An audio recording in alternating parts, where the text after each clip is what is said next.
Hello.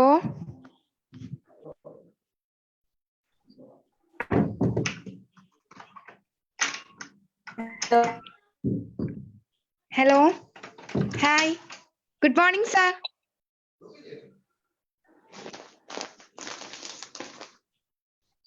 Good morning. Hello. ആരാ സംസാരിക്കുന്നത്? ഇത് ഞാനാണ്. പത്തനംതിട്ട ജില്ലയിലെ തെങ്ങമം ഗവൺമെന്റ് ഹയർ സെക്കൻഡറി സ്കൂളിൽ ഒരു കേഡറ്റ് ആണ്. ഓക്കെ ഓക്കെ, മ്യൂട്ട് ആക്കിക്കോളൂ കേട്ടോ. ഓക്കെ.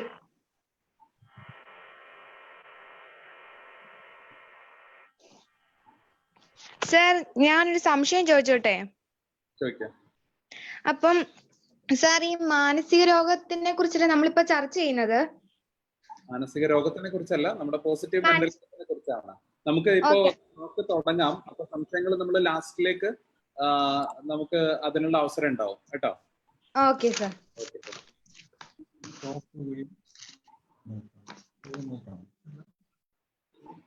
ഇപ്പൊ ചോദിച്ച ആളുടെ പേരൊന്ന് പറയാവോ? എന്റെ പേര് ഉത്ര സുനിൽ. ഉത്ര സുനിൽ. ഏത് സ്കൂളാ? Government higher secondary school Thengamam. Government higher secondary school Thengamam അല്ലേ? അതെ. അപ്പൊ ഉത്ര വന്ന് ഈ നമ്മുടെ ടോക്ക് ഫുൾ ആയിട്ട് ഫോളോ ചെയ്യൂ. അപ്പൊ അത് കഴിഞ്ഞിട്ട് അതിനകത്ത് ഈ ഉത്രയുടെ ഡൗട്ട് ആൻസർ ചെയ്തില്ല എന്നുണ്ടെങ്കിൽ നമുക്കൊരു ഡെഫിനറ്റ്ലി നമുക്ക് ചോദിക്കാം, നമുക്കൊരു സമയം കിടക്കാം. Okay sir. ഓക്കെ, ഇപ്പൊ മ്യൂട്ട് ചെയ്തോളൂ കേട്ടോ ഉത്ര. Okay, thank U. നമുക്ക് തുടങ്ങാം. അപ്പൊ എല്ലാവർക്കും ഒരിക്കൽ കൂടി നമ്മുടെ സ്വാഗതം. നമ്മൾ മൂന്നാമത്തെ ടോക്കാണ്. Hello sir. ഹലോ, എന്തായിരുന്നു? ഓക്കെ, അപ്പൊ ഇന്ന് മൂന്നാമത്തെ നമ്മുടെ ടോക്കാണ് നടക്കുന്നത്. ഇന്നത്തെ വിഷയം പോസിറ്റീവ് മെന്റൽ ഹെൽത്ത് ആണ്. ഹലോ. പോസിറ്റീവ് മെന്റൽ ഹെൽത്ത് നമുക്കറിയാം, പിന്നെ വളരെ പ്രധാനപ്പെട്ട ടോപ്പിക്കാണ്. മാനസികാരോഗ്യം എന്നുള്ള വിഷയമാണ് നമ്മൾ ഇന്ന് ചർച്ച ചെയ്യുന്നത്. പ്രത്യേകിച്ച് നമ്മുടെ ഈ കോവിഡിന്റെ ഒക്കെ സമയത്ത് പല രീതിയിലുള്ള പ്രശ്നങ്ങളിലുമൊക്കെ നമുക്ക് ആളുകൾ പെട്ടുപോകുന്നതും അതുപോലെ തന്നെ പല രൂപത്തിലുള്ള പ്രശ്നങ്ങളിലേക്ക് നീങ്ങുന്നതൊക്കെ നമുക്ക് കാണാൻ പറ്റും. അപ്പോ ഈ ഒരു സന്ദർഭത്തില് നമ്മൾ ഈ മാനസികാരോഗ്യം എന്നുള്ള ഒരു വിഷയമാണ് നമ്മൾ ഇന്നത്തെ ചർച്ചയ്ക്ക് എടുത്തിട്ടുള്ളത്. അതോടൊപ്പം തന്നെ നമുക്ക് ഇന്ന് അറിയാം, ഇന്ന് പിന്നെ നമുക്ക് ആന്റി നാർക്കോട്ടിക് ഡേ കൂടിയാണ്. ഇന്റർനാഷണൽ ആന്റി നാർക്കോട്ടിക് ഡേ ആണ്. അപ്പൊ അതുകൊണ്ട് തന്നെ ഈ ആന്റി നാർക്കോട്ടിക്കുമായി ബന്ധപ്പെട്ടിട്ടുള്ള ലഹരിയുമായി ബന്ധപ്പെട്ടിട്ടുള്ള കാര്യങ്ങൾ കൂടി ഉണ്ടാവും. ലഹരി എന്ന വിപത്തിനെതിരെ പണിയെടുത്തുകൊണ്ടിരിക്കുന്ന പല ആളുകളും അതുപോലെ തന്നെ വളരെ ആക്റ്റീവായിട്ട് രംഗത്തുള്ള ആളുകളും ഈ ഇന്നത്തെ ടോക്കിൽ പങ്കെടുക്കുന്നുണ്ട്. അപ്പോ ഞാൻ അധികം സമയം കവരുന്നില്ല. നമുക്ക് ഇന്നത്തെ ഈ ടോക്കില് നമ്മുടെ പാനലിസ്റ്റുകൾ സംസാരിച്ചു കഴിഞ്ഞതിന് ശേഷം ചില ചോദ്യങ്ങൾ ചോദിക്കാനുള്ള അവസരങ്ങൾ കൂടി അയച്ചു തന്നിട്ടുണ്ട്. അപ്പൊ ആ ചോദ്യങ്ങൾ നമ്മൾ എന്തായാലും നമുക്ക് ചോദിക്കാം. അതോടൊപ്പം തന്നെ ബാക്കി കാര്യങ്ങൾ നമ്മൾ സമയം കിട്ടുന്നതിനനുസരിച്ച് നമ്മൾ ഉൾപ്പെടുത്തുന്നതായിരിക്കും. ഇപ്പോ ഈ പാനലിസ്റ്റുകളെ പരിചയപ്പെടുത്താൻ വേണ്ടിയിട്ട് നമുക്ക് ഇന്നുള്ളത് വിജയ് ഭാസ്കർജിയാണ്. അപ്പൊ അദ്ദേഹം പാനലിസ്റ്റുകളെ പരിചയപ്പെടുത്തും. നിങ്ങൾക്കുള്ള സംശയങ്ങൾ ഈ ലാസ്റ്റ് പാനലിസ്റ്റുകൾ സംസാരിച്ചതിന് ശേഷം നിങ്ങൾക്ക് ചോദിക്കാം. നിങ്ങളുടെ സംശയങ്ങൾ സംസാരിക്കുന്നതിനിടയിൽ നിങ്ങൾക്ക് ചില സംശയങ്ങൾ തോന്നുകയാണെങ്കിൽ ഇത് ഫേസ്ബുക്ക് ലൈവിൽ കൂടി പോകുന്നുണ്ട്. മിഷൻ ബജറ്റ് ഫേസ്ബുക്ക് ലൈവിൽ കൂടി പോകുന്നുണ്ട്. അവിടെ കമന്റ് ആയിട്ടോ ഈ സൂം അറ്റൻഡ് ചെയ്യുന്ന ആളുകൾക്ക് താഴെ ചാറ്റ് ബോക്സിലോ നിങ്ങളുടെ സംശയങ്ങൾ ചോദിക്കാവുന്നതാണ്. കഴിയുന്നത്ര സംശയങ്ങൾ നമ്മൾ പാനലിസ്റ്റുകളോട് ചോദിക്കാൻ വേണ്ടി നമ്മൾ ശ്രമിക്കും. അഥവാ നമുക്ക് ഇന്നത്തെ ഒരു ലിമിറ്റഡ് സമയത്തിൽ നിങ്ങളുടെ എല്ലാ ചോദ്യങ്ങൾക്കും മറുപടി പറയാൻ പറ്റിയിട്ടില്ലെങ്കിൽ നിങ്ങൾ കമന്റ് ചെയ്തിട്ടുള്ള ആ കമന്റിന് താഴെ പിന്നീട് അതിന്റെ റിപ്ലൈ ആയിട്ട് നമ്മൾ ആ ചോദ്യങ്ങൾക്കുള്ള സംശയങ്ങൾ കൂടി എക്സ്പെർട്സിന്റെ സഹായത്തോടു കൂടി പോസ്റ്റ് ചെയ്യുന്നതാണ്. അപ്പോൾ ഇന്നത്തെ പാനലിസ്റ്റുകളെ പരിചയപ്പെടുത്തുന്നതിന് വേണ്ടി വളരെ സ്നേഹത്തോടെ വിജയ് ഭാസ്കർജിയെ ക്ഷണിക്കും. നമസ്കാരം. ഇന്ന് നമുക്ക് മെന്റൽ പോസിറ്റീവ് വ്യക്തിത്വങ്ങളാണ് ഇവിടെ ഉള്ളത്. ആദ്യത്തെ പ്രസിഡന്റ് ഡോക്ടർ CJ ജോൺ. അദ്ദേഹം സീനിയർ കൺസൾട്ടന്റ് ആൻഡ് സൈക്യാട്രിസ്റ്റ് ആണ്. എറണാകുളം മെഡിക്കൽ ട്രസ്റ്റ് ഹോസ്പിറ്റലിലാണ് വർക്ക് ചെയ്യുന്നത്. അദ്ദേഹം മിക്കവാറും ആളുകൾക്ക് പരിചിതമായിരിക്കും. ഒരുപാട് ആനുകൂല്യ പ്രസിദ്ധീകരണങ്ങളിൽ അദ്ദേഹം വരാറുണ്ട്. മെന്റൽ ഹെൽത്ത്, മാനസിക ആരോഗ്യ രംഗത്ത് അങ്ങേയറ്റം സംഭാവന നൽകുന്ന ഒരു വ്യക്തിത്വമാണ് അദ്ദേഹം. അദ്ദേഹത്തിന് ഈ ടോക്സ്വേയിലേക്ക് സ്വാഗതം ചെയ്യുന്നു. രണ്ടാമത് നമുക്ക് ജോൺസ് കെ മംഗലം. അദ്ദേഹം നേരത്തെ കേരളവർമ്മ കോളേജ് തൃശ്ശൂർ അവിടെ ഫിലോസഫി ഡിപ്പാർട്ട്മെന്റ് ഹെഡായിരുന്നു. അതിനുശേഷം റിട്ടയർ ചെയ്തതിനു ശേഷം ലോയറായിട്ട് പ്രാക്ടീസ് ചെയ്യുന്നുണ്ട്. പക്ഷേ അദ്ദേഹത്തിന്റെ പ്രധാനപ്പെട്ട മേഖല ഇതൊന്നുമല്ല. അദ്ദേഹമാണ് പുനർജനി എന്ന ഒരു ഡി അഡിക്ഷൻ സെന്റർ, അദ്ദേഹത്തിന്റെ വാക്കിൽ പറഞ്ഞ് more than A de addiction centre, അത് അതിന്റെ സാരഥി, അത് മുന്നോട്ട് കൊണ്ടുപോകുന്നതും അത് അദ്ദേഹം തന്നെയാണ്. 15,000-ഓളം ഡി അഡിക്ഷൻ ട്രീറ്റ്മെന്റ്സ് അദ്ദേഹം നടത്തി. സാർ വ്യക്തമാവുന്നില്ല. ഹലോ സാർ, കേൾക്കുന്നുണ്ടോ? ഹലോ ഹലോ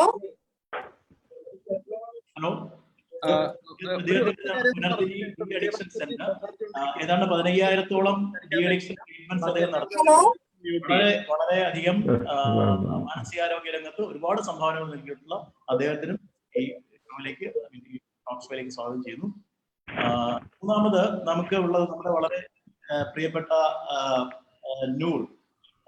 വളരെയധികം പ്രത്യേകതകളുള്ള ഒരുപാട് ടാലന്റുകളുള്ള നൂർ ജലീല. ഒരു ആക്റ്റീവ് വോളണ്ടിയർ കൂടിയാണ് നൂർ. ഇപ്പോൾ ഡിഗ്രി പഠനം നടത്തുന്നുണ്ടെങ്കിലും ഒരു നല്ല സിംഗർ, നല്ല ആർട്ടിസ്റ്റ്,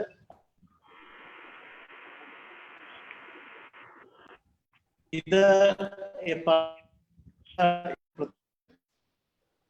സംസാരിക്കുന്നത് തന്നെ മനസ്സിലാക്കുക. പുള്ളിക്കാരികളുടെ ഒരുപാട് ഫിസിക്കലി ചലഞ്ചുകളെ നേരിട്ടുകൊണ്ടാണ് ഈ ഇത്രയും വലിയ കാര്യങ്ങൾ അച്ചീവ് ചെയ്തിരിക്കുന്നത്. വളരെ നമ്മൾ പലപ്പോഴും ചെറുതായിട്ട് കാണുന്ന കുറ്റങ്ങളും കുറവുകളും എന്താണ് വെച്ചുപോലും ഒന്നും ചെയ്യാതിരിക്കുന്ന ആളുകളുടെ ഇടയിലാണ് നൂർ ജലീൽ ഇത്രയും അച്ചീവ്മെന്റ്സ് നടത്തിയിരിക്കുന്നത്. അപ്പോ നൂർ സാർ കേൾക്കാൻ പറ്റുന്നില്ല.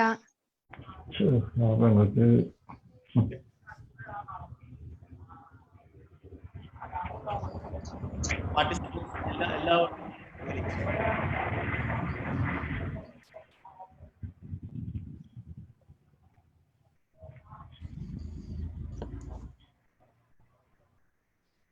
സാർ പറഞ്ഞോളൂ, ആരാ സംസാരിക്കുന്നത്?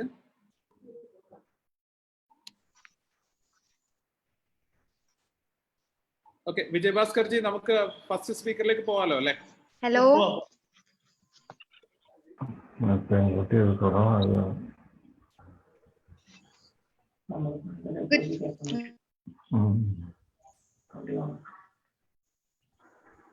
നമുക്ക് ആദ്യമായിട്ട് സംസാരിക്കുന്നത് CJ ജോൺ സാറാണ്. നമ്മുടെ ആദ്യത്തെ ഒരു വിഭാഗത്തിൽ നമ്മൾ സംസാരിച്ചു തുടങ്ങുന്നത് മാനസിക ആരോഗ്യത്തെ കുറിച്ചാണ്.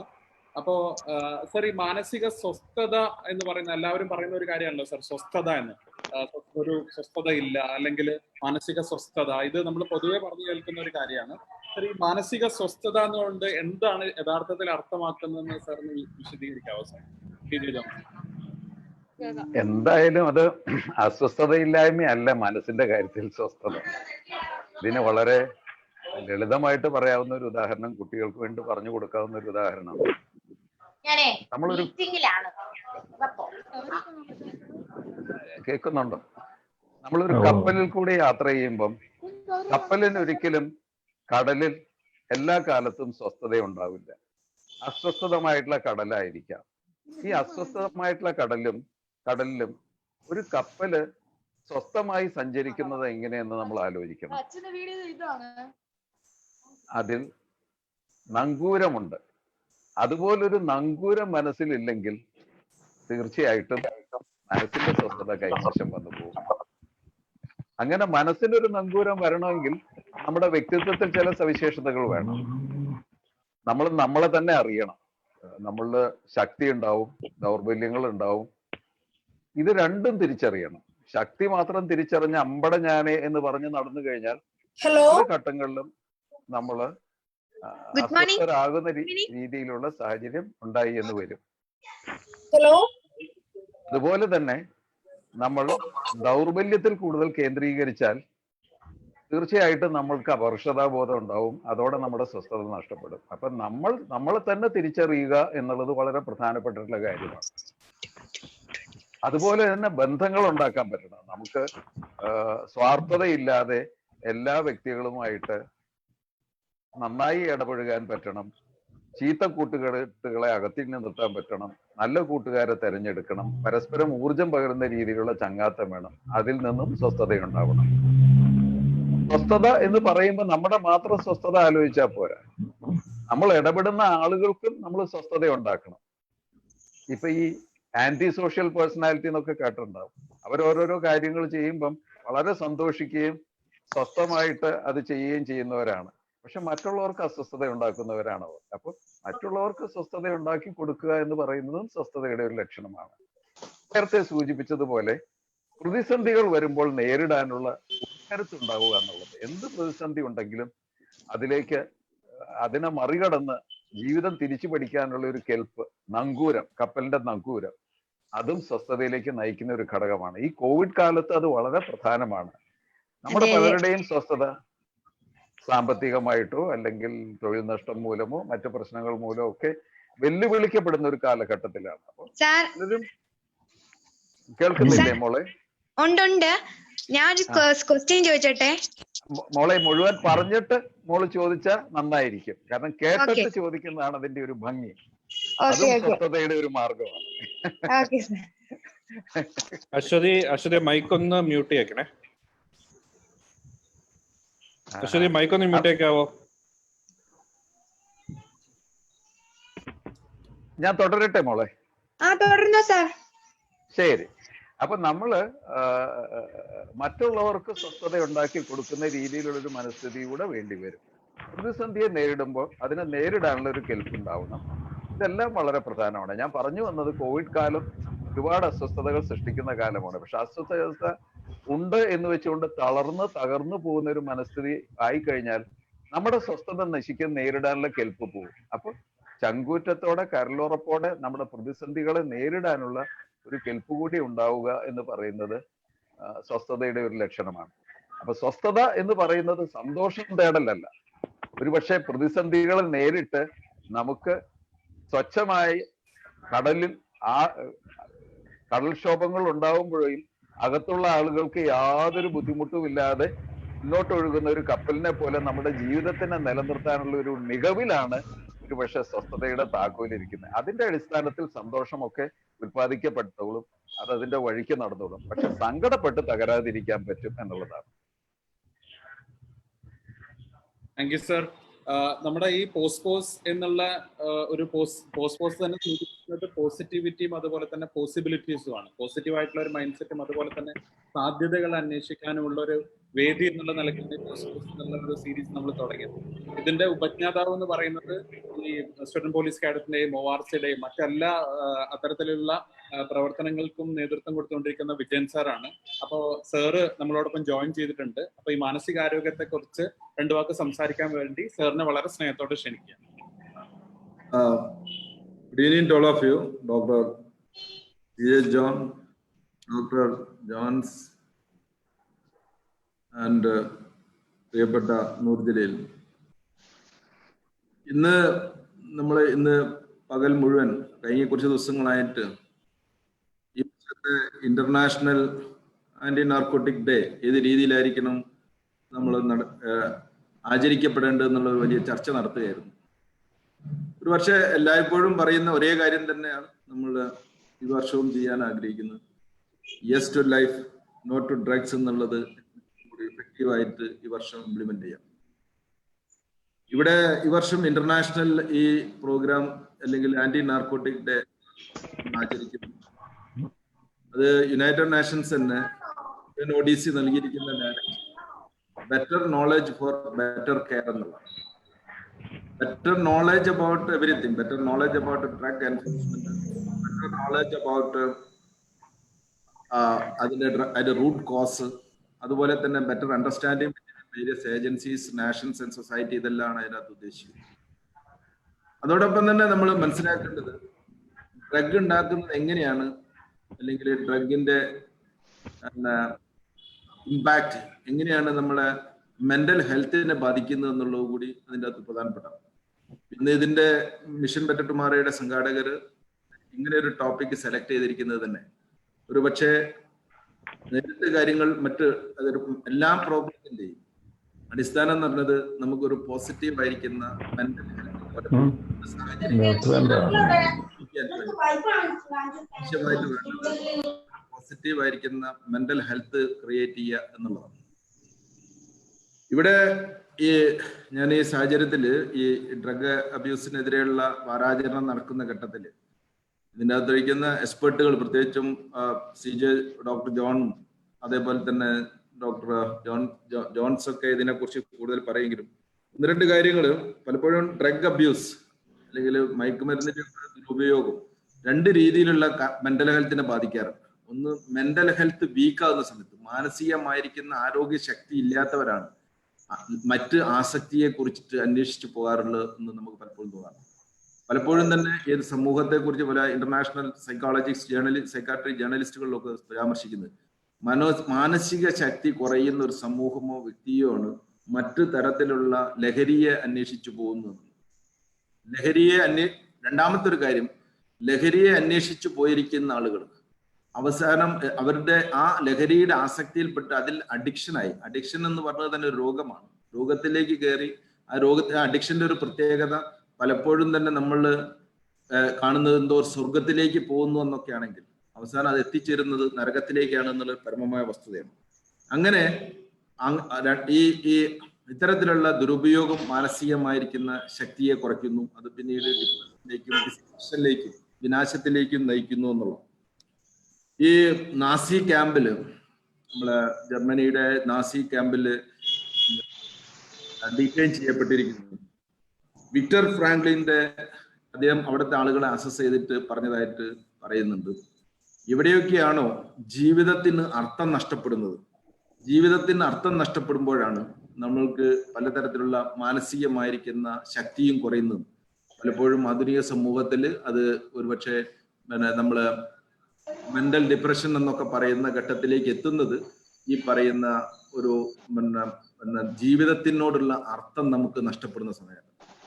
ജീവിതത്തിനോടുള്ള അർത്ഥം നഷ്ടപ്പെടുന്നതിന്റെ ഭാഗമായിട്ടാണോ എന്നറിയില്ല. കഴിഞ്ഞ കുറെ നാളുകളായിട്ട് നമ്മൾ കേൾക്കുന്നതെല്ലാം അത്ര ശുഭകരമായിരിക്കുന്ന ഒരവസ്ഥയല്ല. വളരെ സക്സസ്ഫുൾ ആയിരിക്കുന്ന ബോളിവുഡ് ചാമ്പ്യൻ ഉൾപ്പെടെ കേരളത്തിലെ കഴിഞ്ഞ കുറെ ദിവസത്തിനിടയിൽ ഈ ഇത്തരത്തിലുള്ള പ്രശ്നങ്ങളൊക്കെ നമ്പേഴ്സ് ഒന്നും ഞാൻ ഇവിടെ പറഞ്ഞ വളരെ അനാരോഗ്യകരമായിരിക്കും. അതിനെ കുറേം കൂടി പ്രയാസപ്പെടുത്തുന്ന ഒരു ഘട്ടത്തിലേക്ക് വന്നു. നമ്മളുടെ ഈ കഴിഞ്ഞ ഒരു മാർച്ച് മാസം മുതൽക്കുണ്ടായിരിക്കുന്ന ലോക്ക്ഡൌണും അതിനോട് അനുബന്ധമായിരിക്കുന്ന കാര്യങ്ങളും ഒക്കെ നമ്മളെ ജീവിതത്തിൽ ഒരു പക്ഷേ ഒറ്റപ്പെടലിന്റെയോ സാമൂഹികമായി ജീവിക്കുന്ന ഒരാള് ഒറ്റപ്പെടലിന്റെയോ ഡിസ്റ്റൻസിങ്ങിലേക്കൊക്കെ പോകുമ്പോൾ സാമ്പത്തികവും സാമൂഹികവും മാനസികാരോഗ്യപരമായിരിക്കുന്ന കുറെ പ്രശ്നങ്ങളിലേക്ക് പോകുന്നു. ഇവിടെ മീനിങ് ഓഫ് ലൈഫ് അല്ലെങ്കിൽ ജീവിതത്തിൽ അർത്ഥമില്ല എന്ന് പലപ്പോഴും തോന്നുന്ന പല ഘട്ടങ്ങളും ഒരുപാട് ആളുകൾക്ക് ഉണ്ടായിട്ടുണ്ടാവും, ഒരുപാട് ആളുകൾ ജീവിതത്തിലുണ്ടാവും. പക്ഷെ അതിനെയെല്ലാം അതിജീവിച്ചത് എങ്ങനെയാന്നുള്ളതാണ് ഓരോരുത്തർ വിജയത്തെ കണക്കാക്കുന്നത്. അതിൽ ഒരു ജീവിതത്തിന്റെ അർത്ഥം നഷ്ടപ്പെട്ടു എന്ന് തോന്നുന്നത് പരാജയമായിരിക്കും. പരാജയപ്പെടുന്ന എന്തെങ്കിലും ഒരു കാര്യത്തിൽ ഉണ്ടാകുന്ന പരാജയം ഒരാളും തന്നെ സ്ഥിരമായി വിജയിക്കാനോ ഒരാളും തന്നെ സ്ഥിരമായിട്ട് പരാജയപ്പെടാനോ ഉള്ളതല്ല എന്നതാണ് സത്യമായിരിക്കുന്ന അവസ്ഥ. നമ്മളിപ്പം ഒരുപക്ഷെ തോമസ് ആൽവ എഡിസനൊക്കെ അദ്ദേഹത്തിന്റെ അന്വേഷണം പരാജയങ്ങൾ കൊണ്ട് പേടിച്ചിരുന്നെങ്കിൽ 10,000 തവണ പരാജയപ്പെട്ടിട്ടാണ് ഇന്ന് നമ്മൾ കാണുന്ന ഈ ബൾബിന്റെയൊക്കെ ലോകത്തേക്ക് എത്തിയിരിക്കുന്നത്. അദ്ദേഹം 1000ാമത്തെ തവണ പരാജയപ്പെട്ടപ്പോൾ അദ്ദേഹത്തിന്റെ സന്തത സഹചാരിയായിരിക്കുന്ന ഒരുത്തൻ ചോദിച്ചിട്ടുണ്ടെന്ന് പറഞ്ഞത് വളരെ പ്രസിദ്ധമാണ്. ഈ 1000 തവണയും പരാജയപ്പെട്ടിട്ടും നിങ്ങൾക്ക് ഇതിനോട് മടുപ്പ് തോന്നിയിട്ടില്ലേ എന്ന്. അപ്പൊ അദ്ദേഹം പറഞ്ഞിരിക്കുന്നത് ഇപ്പോഴല്ലേ എനിക്ക് മനസ്സിലായത് ഇതല്ല ഈ കണ്ടെത്താനുള്ള വഴി എന്നുള്ളത്. അതാണ് പോസിറ്റീവ് ആയിരിക്കുന്ന മെന്റൽ ഹെൽത്ത് പറഞ്ഞത്. അതുപോലെ തന്നെ അമേരിക്കയെ അടിമത്തത്തിൽ നിന്ന് മോചിപ്പിക്കാൻ വേണ്ടിയിട്ട് അമേരിക്കൻ പ്രസിഡന്റ് ആകാൻ മുതിർന്നിരിക്കുന്ന അമേരിക്കയുടെ പ്രസിഡന്റ് വേറെ വിശ്വപ്രസിദ്ധനായിരിക്കുന്ന പ്രസിഡന്റ് എബ്രഹാം ലിങ്കൺ 7 തവണ ഇത്തരം മത്സരത്തിൽ മത്സരിച്ച് 7 തവണ പരാജയപ്പെട്ടു. 1, 2, 3, 4 7ാമത്തെ തവണ പരാജയപ്പെട്ടിട്ടാണ് അമേരിക്കയുടെ പ്രസിഡന്റ് ആയത്. പിന്നെ തന്നെ നമ്മളെടുത്ത് നോക്കിക്കുകയാണെങ്കിൽ 1915 ദക്ഷിണാഫ്രിക്കയിൽ ഇവിടെ വന്നിരിക്കുന്ന മഹാത്മാഗാന്ധി 600 രാഷ്ട്രങ്ങളും ചെറു രാജ്യങ്ങളും ഒരു 10,000-കണക്കിന് ജീവിത രീതികളും അതുപോലെ ജാതിയുടെയും മതത്തിന്റെയും ഒക്കെ പേരിൽ ആളുകൾ ഭിന്നിച്ചിരിക്കുന്ന സൂര്യൻ അസ്തമിക്കാത്ത സാമ്രാജ്യത്തിന്റെ ഉടമകളായിരിക്കുന്ന ബ്രിട്ടീഷുകാർ ഭരിച്ചിരുന്ന ഒരു രാജ്യത്തെ ഇതിൽ നിന്നും 1915 മുതൽ 1947 കൊല്ലത്തെ 32 വർഷത്തെ പ്രയത്നം കൊണ്ടല്ലേ നമുക്ക് സ്വാതന്ത്ര്യം നേടുന്നതിന് നേതൃത്വം കൊടുക്കാൻ പറ്റിയത്. അങ്ങനെയൊക്കെ വെച്ച് നോക്കിക്കഴിഞ്ഞാൽ നമ്മളെ ജീവിതത്തിൽ ഒരുപാട് ആളുകൾ പരാജയം കൊണ്ട് ജീവിതത്തെ മടുക്കേണ്ടതില്ല എന്ന് തോന്നുന്നു. അതേപോലെ തന്നെ നിങ്ങളൊക്കെ ഏറെ ഫേവറേറ്റ് ആയിരിക്കുന്ന ഹാരി പോട്ടറിന്റെ ഉടമയായിരിക്കുന്ന എഴുത്തുകാരിയായിരിക്കുന്ന റൗളിംഗ് 12 തവണയോ മറ്റാണ് ഈ പുസ്തകം പബ്ലിഷ് ചെയ്യാൻ ഓരോരുത്തരുടെ അടുത്ത് ചെന്നു. എല്ലാവരും റിജക്ട് ചെയ്തിട്ട് ഇന്ന് നമ്മൾ കാണുന്ന മോസ്റ്റ് സോഫ്റ്റ് ആഫ്റ്റർ ആയിരിക്കുന്ന ഒരു കാര്യം. എനിക്ക് ഈ കാര്യത്തിൽ അതേപോലെ തന്നെ മറ്റൊന്ന് തോന്നുന്ന ഒരു കാര്യം, നമുക്ക് ഇനി പ്രത്യേകിച്ച് ഒന്നും ചെയ്യാനൊന്നുമില്ല എന്നുള്ള ഒരു തോന്നല്. ഞാൻ എന്തിനാണ് ഇതൊക്കെ ചെയ്യുന്നത്? ഒരുപക്ഷെ നമ്മൾ മനസ്സിലാക്കേണ്ട ഒരു കാര്യം, നമ്മളുടെ ഒരു ജീവിതം കൊണ്ട് ഒരുപാട് ആളുകൾക്ക് ഉപകാരം ചെയ്യാനും പറ്റുന്ന ഒരു അവസരമുണ്ട്. നമ്മൾ ഇല്ലായ്മയെ നോക്കിക്കാണാതെ ഉള്ളത് കൊണ്ട് എന്ത് ചെയ്യാൻ പറ്റുമെന്ന് ചിന്തിക്കുന്നതാണ് പോസിറ്റീവ് മെന്റൽ ഹെൽത്ത് എന്ന് പറയുന്നത്. ഏതിനൊരു വശത്ത് നോക്കിയാൽ ഒരു നെഗറ്റീവ് സൈഡിലേക്ക് വേണമെങ്കിൽ നമുക്ക് അതിനെ കാൽക്കുലേറ്റ് ചെയ്യാൻ പറ്റും. ഞാൻ എൻ്റെ വ്യക്തിപരമായിരിക്കുന്ന ഈ പറഞ്ഞ പ്രോസസ്സിലെല്ലാം ഞാൻ കടന്നു പോകുന്നിട്ടുണ്ട്. ഒരുപക്ഷെ പരാജയങ്ങൾ ഒരു വിജയത്തെക്കാൾ കൂടുതൽ ഞാൻ നേരിട്ടിട്ടുണ്ട്. അപ്പോൾ പലപ്പോഴും എനിക്ക് തോന്നിയിരിക്കുന്നത്, പരാജയപ്പെട്ടിരിക്കുന്ന സമയത്ത് ഞാൻ പഠിച്ചിരിക്കുന്ന അത്രേ ഒരുപക്ഷെ എൻ്റെ വിജയത്തിന്റെ സമയത്ത് ഞാൻ പഠിച്ചിട്ടുണ്ട്. വിജയത്തിന്റെ സമയത്ത് നമ്മൾ പലപ്പോഴും നമുക്ക് തോന്നുന്ന ഒരു കാര്യം, നമ്മളിൽ ആത്മവിചിന്തനത്തിന് അല്ലെങ്കിൽ ഇൻട്രോസ്പെക്ഷന് നമുക്ക് സമയം പൊതുവെ കുറവായിരിക്കും. നമ്മൾ ചിന്തിക്കുന്നത് മറ്റു പല കാര്യങ്ങളായിരിക്കും. പക്ഷെ പരാജയം എന്ന് പറഞ്ഞത് നമ്മളെ ഇരുത്തി ചിന്തിപ്പിക്കാൻ പ്രേരിപ്പിക്കും. ഏതൊരു വിജയം എനിക്ക് എന്തെങ്കിലും ഒരു രീതിയിലൊക്കെ ഞാൻ വിജയിക്കുന്നുണ്ടെങ്കിൽ ഓരോ ഇത്തരത്തിലുള്ള ഈ സെറ്റ് ബാക്കിൽ നിന്നും കിട്ടിയിരിക്കുന്ന അറിവുകളാണ്. ഒരിക്കലും ഞാൻ ഇന്ന് പലരും ഈ ജീവിതത്തിന്റെ അർത്ഥത്തെ കുറിച്ച് ചിന്തിക്കുമ്പോൾ, ഞാൻ ഡിഗ്രി ഫസ്റ്റ് ഇയർ ആയിരിക്കുന്ന സമയത്ത് സാമൂഹ്യൻസ് കോളേജിൽ പഠിക്കുമ്പോൾ, ഗുരുവായൂരപ്പൻ കോളേജിൽ പഠിക്കുമ്പോൾ കാലത്ത് എന്റെ ഏറ്റവും വലിയ ചിന്തകൾ എന്ന് പറയുന്നത് ഈ പറയുന്ന ഒരാൾക്കാരായിരുന്നു. അപ്പൊ അന്ന് ഇത് അറിയാനുള്ള അല്ലെങ്കിൽ വലിയ സോഴ്സുകൾ അല്ലെങ്കിൽ ഒരു വ്യഗ്രത ഉണ്ടായതുകൊണ്ട് എന്റെ കോളേജിലെ പ്രൊഫസർ ഉണ്ണികൃഷ്ണൻ ചേലേമ്പ്ര എന്ന് പറയുന്ന അദ്ദേഹം വരാന്തയിലൂടെ നടന്നു പോകുന്ന സമയത്ത് പറയാം പറഞ്ഞു ചോദിക്കാനുണ്ട്. അപ്പൊ അദ്ദേഹത്തിനോട് ഞാൻ ചോദിച്ചു, എന്താണ് സർ ജീവിതത്തിന്റെ അർത്ഥം? അപ്പൊ അദ്ദേഹം എന്നെ നോക്കിയിട്ട് മുഖത്തോട്ട് നോക്കി, അദ്ദേഹം എന്റെ കൈ പിടിച്ചിട്ട് അദ്ദേഹത്തിന്റെ സ്റ്റാഫ് റൂമിൽ കൊണ്ടുപോയിട്ട് അദ്ദേഹത്തിന്റെ തൊട്ടടുത്തുള്ള കസേരയിലിരുത്തി. എന്നിട്ട് വളരെ അല്പനേരം ചിന്തിച്ചതിന് ശേഷം അദ്ദേഹം എന്നോട് പറഞ്ഞു, ആരാണോ അന്വേഷിക്കുന്നത് അവരാണ് ജീവിതത്തിന്റെ അർത്ഥം കണ്ടെത്തുക.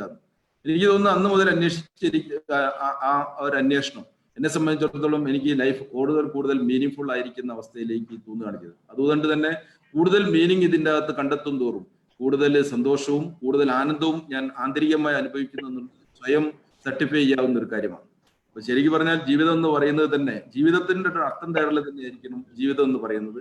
ആ ഒരു അർത്ഥം തേടൽ എവിടെയെങ്കിലും ഒക്കെ തോന്നുമ്പോൾ അതിനെ അന്വേഷിക്കാനുള്ള താല്പര്യവും ശക്തിയും മാനസിക ശക്തിയും കുറയുമ്പോഴാണ് ഈ മെന്റൽ ഹെൽത്ത് കുറയുന്നതെന്നതും. പോസിറ്റീവ് ആയിരിക്കുന്ന ഒരു മെന്റൽ ഹെൽത്ത് എന്ന് പറയുന്നത് ഉണ്ടെങ്കിൽ നമ്മൾ ഏത് പ്രതിസന്ധിയെയും നമുക്ക് നേരിടാൻ പറ്റും. ഒരുപക്ഷെ ഇല്ലായ്മയുടെ ഇല്ലായ്മയെ ഉള്ളതാക്കി മാറ്റാൻ പറ്റും. നൂർ ജലീലിയൊക്കെ സംബന്ധിച്ചിടത്തോളം നമ്മളെ കൂടി ഇരിക്കുന്ന നൂർ ജലീലിയൊക്കെ ഇല്ലാത്തതിനേക്കാൾ കൂടുതൽ ഉള്ളതിനെ കൂടുതൽ ശക്തിപ്പെടുത്തതിന്റെ കഥയാണ് നമുക്ക് പറയാനുള്ളത്. അപ്പം ഇവിടെ ഒരു ഈ ഇത്തരത്തിലുള്ള ഒരു പോസിറ്റീവ് മെന്റൽ ഹെൽത്ത് എന്ന് പറയുന്നത് ഏത് പ്രതിസന്ധിയെയും നമുക്ക് നേരിടാൻ പറ്റും. ഒരുപക്ഷെ നമ്മൾ പലരും നമ്മളെ കുറ്റപ്പെടുത്തിയേക്കാനും സാധ്യതയുണ്ട് എന്തെങ്കിലും കാരണങ്ങൾ കൊണ്ട്. പക്ഷെ നമ്മളുടെ കുറ്റപ്പെടുത്തലുകളൊക്കെ നമ്മൾ ഏൽക്കണോ എന്ന് തോൽക്കേണ്ടത് അല്ലെങ്കിൽ നമ്മളെ വേദനപ്പെടുത്തണ്ടോ എന്നുള്ള ഒരു ചോയ്സ് നമ്മളുടെയാണ്. ആരെല്ലാം നമ്മളെ വേദനപ്പെടുത്താൻ ശ്രമിച്ചാലും നമ്മൾ പെടണമോ എന്ന് ചിന്തിക്കേണ്ടത് നമുക്ക് കഴിയുന്ന കാര്യം. നിങ്ങളെ കുത്തി നോവിക്കാൻ പലരും ശ്രമിച്ചാലും വേദനിച്ചു എന്ന് തോന്നുന്നത് നിങ്ങളുടെ ഒരു ഫീലിംഗ് ആണ്. അങ്ങനെ നിങ്ങൾ വേദനിക്കുന്ന സമയത്താണ് മറ്റുള്ളവർക്ക് അതിലൊരു സന്തോഷം തോന്നും. പക്ഷെ നിങ്ങൾ വേദനിക്കുക എന്ന് പറഞ്ഞ ഓപ്ഷൻ നിങ്ങൾ തിരഞ്ഞെടുക്കാൻ അപ്പോഴും നിങ്ങൾ അതിന് മുന്നോട്ടേക്കുള്ള വഴികളെ ചിന്തിക്കുകയാണെങ്കിൽ ഒരാൾക്ക് നമ്മൾ വേദനിപ്പിക്കാൻ പോലും പറ്റില്ല എന്നുള്ളതാണ് സത്യം. അതുകൊണ്ട് നമ്മളെ positive mental health happy and successful ലൈഫിന്റെയും അടിസ്ഥാനം എന്ന് പറഞ്ഞത് ഇവിടെ ഒരു വണ്ടർഫുൾ ടോക്ക് ഡോക്ടർ അപ്രീഷിയേറ്റ് ചെയ്തിട്ടുണ്ട്. നമുക്ക് കൂടുതൽ ഇതിനകത്ത് വളരെ എക്സ്പീരിയൻസ്ഡ് ആയിരിക്കുന്ന ഒരു ജീവിതത്തിന്റെ ഏറ്റവും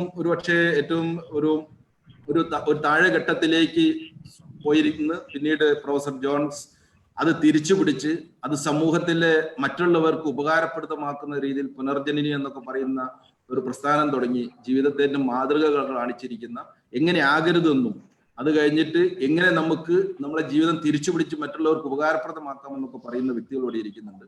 അവരുടെ വാക്കുകൾ ഒരുപക്ഷെ നമ്മുടെ ജീവിതത്തിന് പുതിയ അർത്ഥവും ഒരു മോർ സ്ട്രെങ്തൻഡ് ആയിരിക്കുന്ന ഒരു പോസിറ്റീവ് മെന്റൽ ഹെൽത്ത് ഉണ്ടാക്കുന്നതിന് സഹായകരമാവും. Thank you. ഈ ഡിസ്കഷൻ കേൾക്കാൻ എനിക്കും വളരെയധികം താല്പര്യമുണ്ട്. Thank you so much. Thank you sir. അടുത്തത് നമുക്ക് കേൾക്കേണ്ടത് ജോൺസ് കെ മംഗല സാറിന്റെ അടുത്ത് നിന്നാണ്.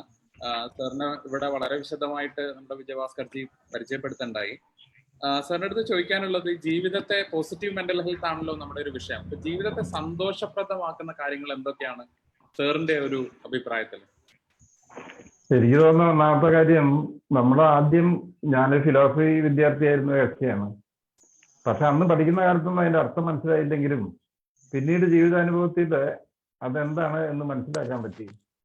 ഞങ്ങള് ഫിലോസഫിയിൽ ഒരു വാക്കുണ്ട്, തൃപ്തി, അതായത് കണ്ടന്റ്മെന്റ്. നമുക്ക് ഒരുപാട് സിദ്ധികളുണ്ട്. ആ സിദ്ധികൾ എന്താണെന്ന് നമ്മൾ തിരിച്ചറിയുന്നില്ല.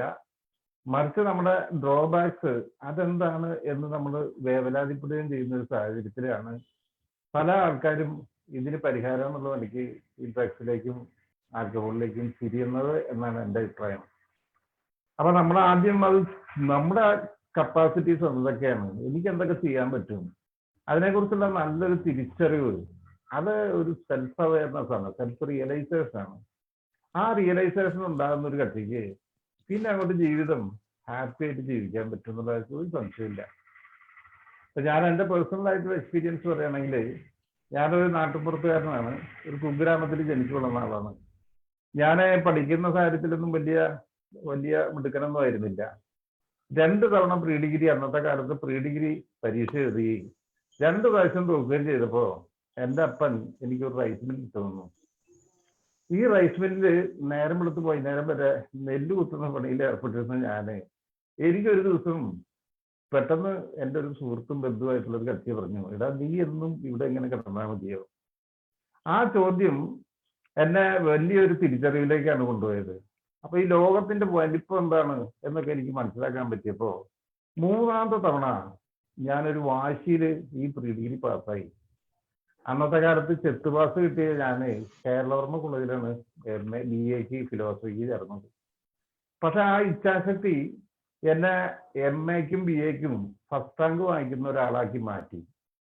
അങ്ങനെ ഇച്ഛാശക്തി എന്ന് പറയുന്ന ഈ സംഭവത്തിലേക്ക് നമ്മൾ എത്തിപ്പെട്ടത് ജീവിതത്തിലെ ചില അനുഭവങ്ങളാണ്. നമ്മുടെ കുട്ടികളൊക്കെ ഇപ്പൊ ചെറിയൊരു വിഷയം വരുമ്പോൾ തന്നെ ഈ പ്രശ്നങ്ങൾ ഫേസ് ചെയ്യാനായിട്ടുള്ള മാനസിക ആരോഗ്യം ഇല്ലാത്തവരായി തീരുകയും അവർ സൂയിസൈഡും അതുപോലെയുള്ള പ്രശ്നങ്ങളിൽ ഏർപ്പെടുകയും ചെയ്യുകയാണ്.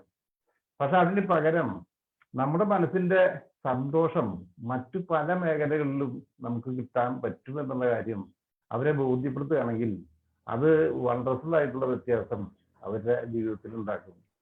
ഞങ്ങളിപ്പോ ഇവിടെ ഒരു സ്ഥാപനം നടത്തിക്കൊണ്ടിരിക്കുകയാണ്, പുനർജനി. അവിടെ 100 കണക്കിന് 1000 ആൾക്കാർ വന്നു പോയിട്ടുണ്ട്. അവരിവിടെ വരുമ്പോൾ വന്ന അവരുടെ അവസ്ഥ, ആ അവസ്ഥയും പിന്നീട് ഇവിടുന്ന് പോയതിനു ശേഷം അവർ തിരിച്ച് ഭാര്യയും മക്കളും ഒക്കെ ആയിട്ട് വരുമ്പോൾ അവരുടെ മുഖത്തുണ്ടാകുന്ന ഒരു സന്തോഷം, ആ സന്തോഷവും നമുക്ക് തരുന്ന ഊർജം അത് ഭയങ്കരമാണ്.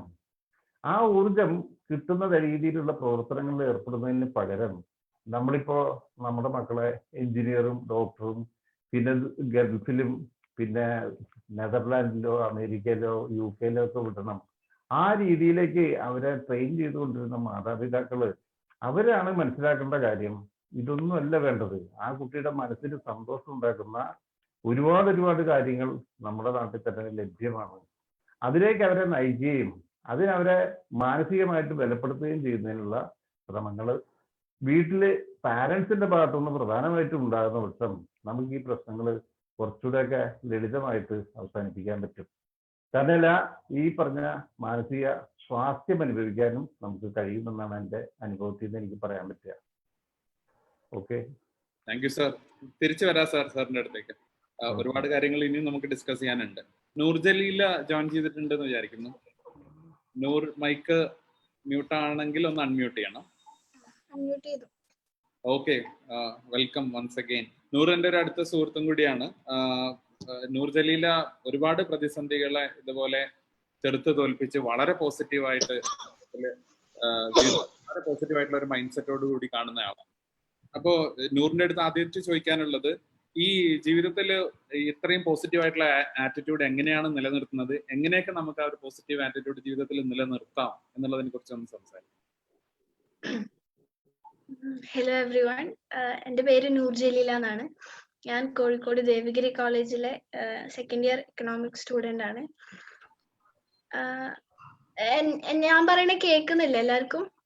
കേൾക്കാം കേൾക്കാം കേൾക്കാം. ഞാന് ഒരു കുറച്ച് വർഷം 19 വർഷങ്ങൾക്ക് മുമ്പ് കോഴിക്കോട് മെഡിക്കൽ കോളേജിലാണ് ജനിച്ചത്. അപ്പം ശരിക്കും ഒരു സാധാരണ കുട്ടീൻ്റെ പോലെ ആയിരുന്നില്ല ഞാൻ. 90%ഉം ഡിഫറെൻ്റ്ലി ഏബിൾഡ് ആയിരുന്നു. 2 കൈകളും 2 കാലുകളും മുട്ടിന് താഴേക്ക് ഇല്ലാത്ത ഒരു കുട്ടിയായിട്ടാണ് ഞാൻ ജനിച്ചത്. അപ്പൊ ശരിക്കും നമ്മളിപ്പോ പാരന്റ്സ് ആയാലും കുറെ കാലം ആഗ്രഹിച്ചുണ്ടാവുന്ന കുട്ടിയാണല്ലോ. അപ്പൊ അങ്ങനത്തെ ഒരു എന്താ പറയാ ഭയങ്കര ഹേർട്ടിങ് ആയിട്ടുള്ള ഒരു ജനലായതുകൊണ്ടും അവർക്കൊക്കെ ഭയങ്കര സങ്കടം ഉണ്ടായിരുന്നു ആദ്യം. പക്ഷെ പിന്നീട് എന്റെ ജീവിതം എന്ന് പറഞ്ഞ ഒരു വലിയ ഗിഫ്റ്റ് കിട്ടിയിട്ടുണ്ടെങ്കിലും ജീവിക്കാനായിട്ടുള്ള ആ ഒരു വഴി ഉണ്ടാക്കിയത് എൻ്റെ ഉപ്പയാണ്. കാരണം ഞാൻ ജനിച്ചതിന് ശേഷം ഡോക്ടർ എൻ്റെ ഉപ്പാനോട് ചോദിച്ചു, ഇങ്ങനെ കൈയില്ലാത്ത കുട്ടിയാണ്, ഇങ്ങനത്തെ ബുദ്ധിമുട്ടുകളുണ്ട്, അപ്പോ കുട്ടീനെ കാണണോന്ന് ചോദിച്ചു. ഒരു പക്ഷെ അന്ന് കാണണ്ട എന്ന് പറഞ്ഞിരുന്നെങ്കിൽ ഒരിക്കലും ഞാനിന്ന് ഈ ഭൂമിയിൽ ഉണ്ടാവില്ല. അപ്പൊ ശരിക്കും അത് എന്റെ ജനനം ഒരു വലിയ പരീക്ഷണം തന്നെയാണ്. അതിനെ അത്രയും പോസിറ്റീവായിട്ട് എടുക്കാൻ പറ്റി. അതുകൊണ്ട് എന്റെ ജീവിതം എന്താ പറയാ അവരുള്ളത് കൊണ്ട് എനിക്ക് ഒരുപാട് നല്ല കാര്യങ്ങളും അതുപോലെ പോസിറ്റീവായിട്ട് ഇരിക്കാനായിട്ടും പറ്റിയിട്ടുണ്ട്. പിന്നെന്ന് പറഞ്ഞാല് ജനിച്ച് ഓരോ സ്റ്റേജസ് എത്തുമ്പോഴും ഒരുപാട് പ്രയാസങ്ങൾ ഉണ്ടായിരുന്നു. ഞാൻ ആർട്ടിഫിഷ്യൽ ലിംബ് വെച്ചിട്ടാണ് നടക്കുന്നത്. കോഴിക്കോട് മെഡിക്കൽ കോളേജിലായിരുന്നു ഇത്രയും കാലം അവിടുത്തെ കാലമായിരുന്നു യൂസ് ചെയ്തിരുന്നത്. പിന്നെ അത് കഴിഞ്ഞിട്ട് ഇപ്പൊ ഈ അടുത്ത് ഓട്ടോബോക്ക് എന്ന് പറഞ്ഞിട്ടുള്ള ഒരു കമ്പനീന്റെ പ്രൈവറ്റ് ആയിട്ടുള്ള ലിംബ് ഉപയോഗിച്ചിട്ടാണ് ഞാനിപ്പോ നടക്കുന്നത്. അപ്പൊ ഇപ്പൊ എന്താണ് ഈ ആർട്ടിഫിഷ്യൽ ലിംബ് വെച്ച് നടക്കുമ്പോൾ ഒരുപാട് തവണ വീഴുകയും അങ്ങനെ ഒരുപാട് പ്രയാസങ്ങളൊക്കെ ഉണ്ടായിരുന്നു. പക്ഷെ അന്നൊന്നും തളരാതെ ധൈര്യത്തോടെ മുന്നോട്ട് നടന്നുകൊണ്ട് ഇന്ന് ഒരുപാട് അനുഭവങ്ങളിലൂടെ എനിക്ക് പാഠങ്ങൾ പഠിക്കാൻ പറ്റിയിട്ടുണ്ട്. പിന്നെ സ്കൂളിൽ ചേർക്കാനുള്ള സമയമായപ്പോഴും ഒരു മുസ്ലിം മാനേജ്മെന്റിൽ തന്നെ എൻ്റെ ഉപ്പ വർക്ക് ചെയ്തിരുന്ന ഒരു സ്കൂളിൽ നിന്ന് തന്നെ എൻ്റെ വൈകല്യം ഒരു സ്കൂളുകാർക്ക് അതൊരു ബുദ്ധിമുട്ടാണ്, അല്ലെങ്കിൽ മറ്റു കുട്ടികൾക്ക് വളരാനായിട്ട് അത് ബുദ്ധിമുട്ടാണ് എന്നുള്ളൊരു കാരണം പറഞ്ഞിട്ട് വരെ എനിക്ക് അഡ്മിഷൻ തരാണ്ട് വിട്ടിട്ടുണ്ട്. പക്ഷെ എനിക്ക് തോന്നുന്നത് ശരിക്കും അവിടെ ഒന്നും അഡ്മിഷൻ കിട്ടാഞ്ഞതൊരു ഭാഗ്യമായിട്ടാണ്. കാരണം ഞാൻ 1ാം ക്ലാസ്സും 2ാം ക്ലാസ്സും സെന്റ് നോബർട്ട് ഇന്റർനാഷണൽ സ്കൂൾ എന്ന് പറഞ്ഞ സ്കൂളിലും 3rd മുതൽ 12th വരെ ഓക്സിലിയം നവജ്യോതി എന്ന് പറഞ്ഞ സ്കൂളിലാണ് പഠിച്ചത്. 2 സ്കൂളുകളിലും എനിക്ക് ഞാനാകാനായിട്ട് പറ്റിയിട്ടുണ്ട്. എൻ്റെ ടാലൻസ് എന്താണെന്ന് കണ്ടുപിടിക്കാനും അത് നല്ലോണം വളർത്തിയെടുക്കാനും ഒക്കെ എനിക്ക് പറ്റിയിട്ടുണ്ട്. ശരിക്കും നമ്മളായിട്ട് ആക്സെപ്റ്റ് ചെയ്യുന്ന സ്ഥലത്ത് നമ്മൾ നിൽക്കുകയാണെങ്കിൽ നമ്മൾക്ക് ആ ഒരു പോസിറ്റീവ് മെന്റാലിറ്റി തീർച്ചയായിട്ടും ഉണ്ടാക്കാൻ പറ്റും. പിന്നെ എൻ്റെ കാര്യം പറയുകയാണെങ്കിൽ എൻ്റെ പാരൻസും എൻ്റെ സിസ്റ്ററും അതുപോലെ എനിക്ക് നല്ലത് വരാൻ ആഗ്രഹിക്കുന്ന ഒരുപാട് ആളുകളുടെ സപ്പോർട്ട് എൻ്റെ ലൈഫിനെ വല്ലാണ്ട് സ്വാധീനിച്ചിട്ടുണ്ട്. അവരുടെയൊക്കെ ഓരോ വാക്കുകളും അല്ലെങ്കിൽ ഇപ്പൊ എന്തെങ്കിലും ഒരു നല്ല കാര്യം ചെയ്താൽ എന്താ പറയാ അവരുടെ ഒരു ചെറിയ ചിരിയോ അതൊക്കെ ഭയങ്കര ഇൻസ്പിറേഷൻ ആണ് എനിക്ക് തരാറ്. പിന്നെ വലിയ ഇമ്പോർട്ടൻ്റ് ആയിട്ടുള്ള കാര്യം എന്ന് പറഞ്ഞാല് ഇപ്പൊ എനിക്ക് കിട്ടിയിട്ടുള്ളത് ഇത്രയൊരു ഡിസബിലിറ്റി ആണ് എങ്കിൽ പോലും അത് എൻ്റെ ഒരു കുറവായിട്ട് ഞാൻ കാണുന്നില്ല. എത്രയോ ആളുകൾക്ക് എന്താ പറയാ കണ്ണും എല്ലാ കാഴ്ചശക്തി കേൾവിശക്തി എല്ലാം കൊടുത്തിട്ടുണ്ട്. പക്ഷെ ബുദ്ധി എന്ന് പറഞ്ഞിട്ടുള്ള ആ ഒരു സംഭവം ആ ഒരു കഴിവ് കൊടുക്കാത്ത അല്ലെങ്കിൽ ഒരുപാട് ബുദ്ധിമുട്ടുകളുള്ള ഒരുപാട് ആളുകളുണ്ട്. അപ്പൊ അതൊക്കെ വെച്ച് നോക്കുമ്പോൾ എനിക്ക് അറ്റ്ലീസ്റ്റ് നടക്കാനെങ്കിലും പറ്റുന്നുണ്ട് ആർട്ടിഫിഷ്യൽ ലിംബ് വെച്ചിട്ട്. അതൊക്കെ ശരിക്കും ദൈവത്തിന്റെ ഒരു അനുഗ്രഹമായിട്ട് തന്നെയാണ് കാണുന്നത്. പിന്നെന്ന് പറഞ്ഞാല് ഞാനിത് ആക്സെപ്റ്റ് ചെയ്തു. ഇപ്പൊ എന്റെ കൈ ഇങ്ങനെയാണ്, എന്റെ കാല് ഇങ്ങനെയാണ്, അപ്പൊ എനിക്കതിൽ പ്രശ്നമില്ല. ഞാനത് ആക്സെപ്റ്റ് ചെയ്തു, ഞാൻ അതുപോലെ മുന്നോട്ട് പോകും. അങ്ങനെ ആക്സെപ്റ്റ് ചെയ്യുമ്പോൾ ശരിക്കും നമുക്ക് അതൊരു പ്രയാസമായിട്ട് തോന്നില്ല. അങ്ങനെയാണല്ലോ നമ്മുടെ ലൈഫിൽ ഇപ്പൊ പ്രശ്നങ്ങൾ വരുമ്പോ നമ്മൾ അതിനെ ആക്സെപ്റ്റ് ചെയ്യുന്ന രീതിയിലാണ് കാര്യം. കുറെ പ്രോബ്ലംസ് ഉണ്ടാവും. ഇപ്പൊ എല്ലാ പ്രോബ്ലംസിനും ഒന്നും ചിലപ്പോൾ സൊല്യൂഷൻ ഉണ്ടായി എന്ന് വരില്ല. ചില പ്രോബ്ലംസിന് സൊല്യൂഷൻ ഉണ്ടാവും, സോൾവ് ചെയ്യാൻ പറ്റും. ചില സൊല്യൂഷൻ ഇല്ലാത്ത പ്രോബ്ലംസ് നമ്മൾ റിയാലിറ്റി ആയിട്ട് ആക്സെപ്റ്റ് ചെയ്യും. അപ്പൊ അങ്ങനെ നമ്മുടെ റിയാലിറ്റി ആക്സെപ്റ്റ് ചെയ്യുമ്പോൾ നമുക്ക് എല്ലാ പ്രയാസങ്ങളും ഒരു മാറാനുള്ള വഴിയായിട്ട് തോന്നും. താങ്ക് യു നൂർ. വളരെ ജീവിതത്തിലെ പ്രതിസന്ധികളെ വളരെ പ്ലസന്റ് ആയിട്ട് നേരിട്ടതും ഒക്കെ അവതരിപ്പിച്ചതിന് ഒരുപാട് താങ്ക്സ്. നമുക്ക് ഇനി വീണ്ടും തിരിച്ചു വരാം. പിന്നെ CJ ജോൺ സാറിനോടാണ് അടുത്തായിട്ടൊന്ന് ചോദിക്കാനുള്ളത്. ജോൺ സാറിന്റെ ഒരു എക്സ്പീരിയൻസ്, ഇത്രയും എക്സ്പീരിയൻസ്ഡ് ആയിട്ടുള്ള ഒരാളെന്നെ നമ്മളോടൊപ്പം ഉണ്ട് എന്നുള്ളത് വലിയൊരു ഭാഗ്യമാണ്. സർ, കേരളീയർക്ക് ഇടയിൽ പൊതുവെ കണ്ടുവരുന്ന ഈ മാനസിക രോഗങ്ങൾ എന്തൊക്കെയാണ്? ആ ചോദ്യത്തിന്റെ ഉത്തരത്തിലേക്ക് കടക്കും മുമ്പ് ഞാൻ നൂറുമായിട്ടൊന്ന് കണക്ട് ചെയ്തിട്ട് ഒരു കൊട്ടേഷൻ കുട്ടികൾക്ക് വേണ്ടി പറയാണ്. Don't spend your precious time asking why isn't the world a better place. It will only be time wasted. The question to ask is, how can I make it better? To that there is an answer. നൂറിന്റെ ജീവിതം നമ്മളെ അതാ പഠിപ്പിക്കുന്നത്. നൂറ് ജനിച്ച് ശൈശവവും ബാല്യവും കൗമാരവും ഒക്കെ കടന്നപ്പം എന്റെ ലോകം മാത്രം ഇങ്ങനെ ആയിപ്പോയെ എന്ന് പരിതപിച്ചിരുന്നെങ്കിൽ ഇന്ന് കാണുന്ന നൂറിനെ കാണുന്നില്ല എന്നാണ് ഇത് കാണുന്ന കുട്ടികൾ മനസ്സിലാക്കുന്നത്.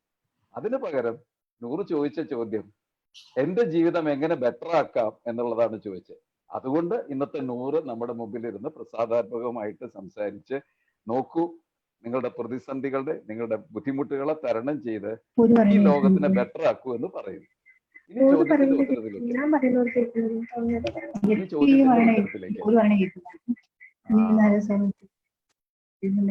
നമ്മൾ ഈ കോമൺ മെന്റൽ ഡിസോർഡേഴ്സ് എന്ന് പറയുന്ന ഗണത്തിൽ പെടുന്നത്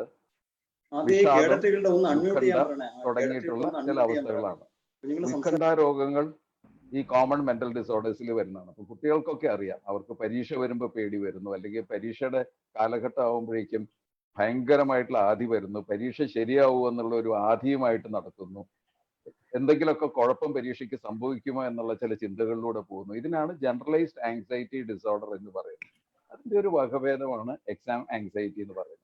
ചില കുട്ടികൾക്ക് സ്റ്റേജിൽ കയറി എന്തെങ്കിലും പറയാനായിട്ടൊരു വലിയ വിഷമം വരും, അല്ലെങ്കിൽ നാലാളുകളുടെ മുമ്പിലിരുന്ന് എന്തെങ്കിലുമൊക്കെ പറയുമ്പം എൻ്റെ മുഖം ശരിയായോ, എൻ്റെ ചേഷ്ടകൾ ശരിയായോ എന്നൊക്കെ പറഞ്ഞിട്ടുള്ള ചില വിഷമങ്ങൾ വരാം.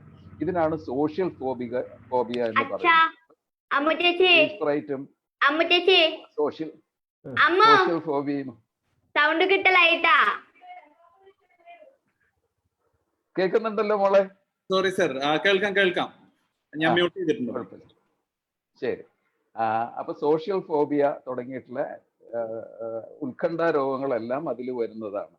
അപ്പൊ പലതരത്തിലുള്ള ഉത്കണ്ഠ രോഗങ്ങൾ ഈ കോമൺ മെന്റൽ ഡിസോർഡേഴ്സിൽ സർവ്വസാധാരണമായിട്ട് കാണുന്നതാണ്.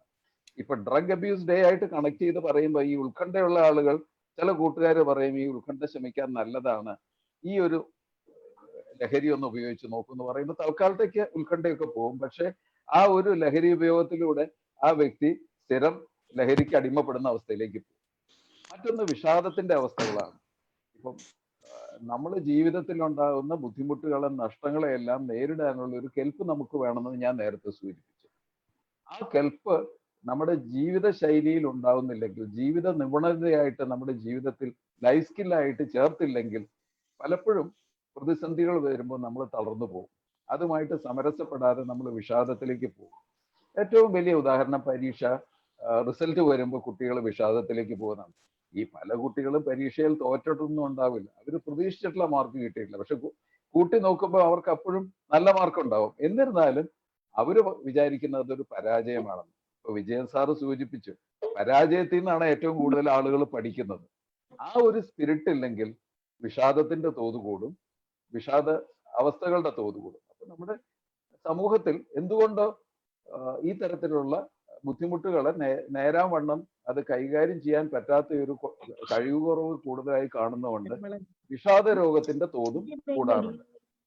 ഇവരും ലഹരി ഉപയോഗിച്ചു കഴിഞ്ഞാൽ കൂടുതൽ അപകടത്തിലേക്ക് പെടുന്നവരാണ്. ദുഃഖങ്ങൾക്ക് അവധി കൊടുക്കാൻ ലഹരിയെ കൂട്ടുപിടിക്കുന്നവർ, മദ്യത്തിന് കൂട്ടുപിടിക്കുന്നവർ അതിൻ്റെയൊക്കെ അടിമയായത് തന്നെ. കോമൺ മെന്റൽ ഡിസോർഡേഴ്സ് എന്ന് പറയുമ്പോൾ നമ്മൾ കാണുന്ന ഈ രണ്ട് ക്ലസ്റ്ററിൽ പെട്ടിട്ടുള്ള കാര്യങ്ങളാണ് ഏറ്റവും കൂടുതലായിട്ട് കാണുന്നത്. Thank you sir. ഈ ലഹരിയുമായിട്ട് തന്നെയാണ് അടുത്ത ഇപ്പൊ സർ പറഞ്ഞു തുടങ്ങിയതായിട്ടും കൂടി ഒരു കാര്യം ചോദിച്ചോട്ടെ സർ. ഈ പലർക്കും പിന്നെ ലഹരി ഉപയോഗത്തിലെ ഇതിന്റെ ഒരു സഹായം തേടാൻ വലിയ മടിയാണ്. ഇപ്പൊ ഒരു സഹായം ആവശ്യമായി വരുന്ന സമയത്ത് ഒരു മടിയുണ്ട് അത് തേടാൻ വേണ്ടി. ഇത് എന്തുകൊണ്ടാണെന്ന് സാർ ഒന്ന് എക്സ്പ്ലെയിൻ ചെയ്യാം സർ? അല്ല, പൊതുവില് മനസ്സിന്റെ രോഗം എന്ന് പറഞ്ഞു കഴിഞ്ഞാൽ ഇതെന്തോ മോശമായിട്ടുള്ള കാര്യമാണ്, അല്ലെങ്കിൽ ഒരു ദൗർബല്യത്തിന്റെ കാര്യമാണ് എന്ന് ഒരു ചിന്താഗതി പൊതുവിൽ നിലവിൽ നിൽക്കുന്നുണ്ട്.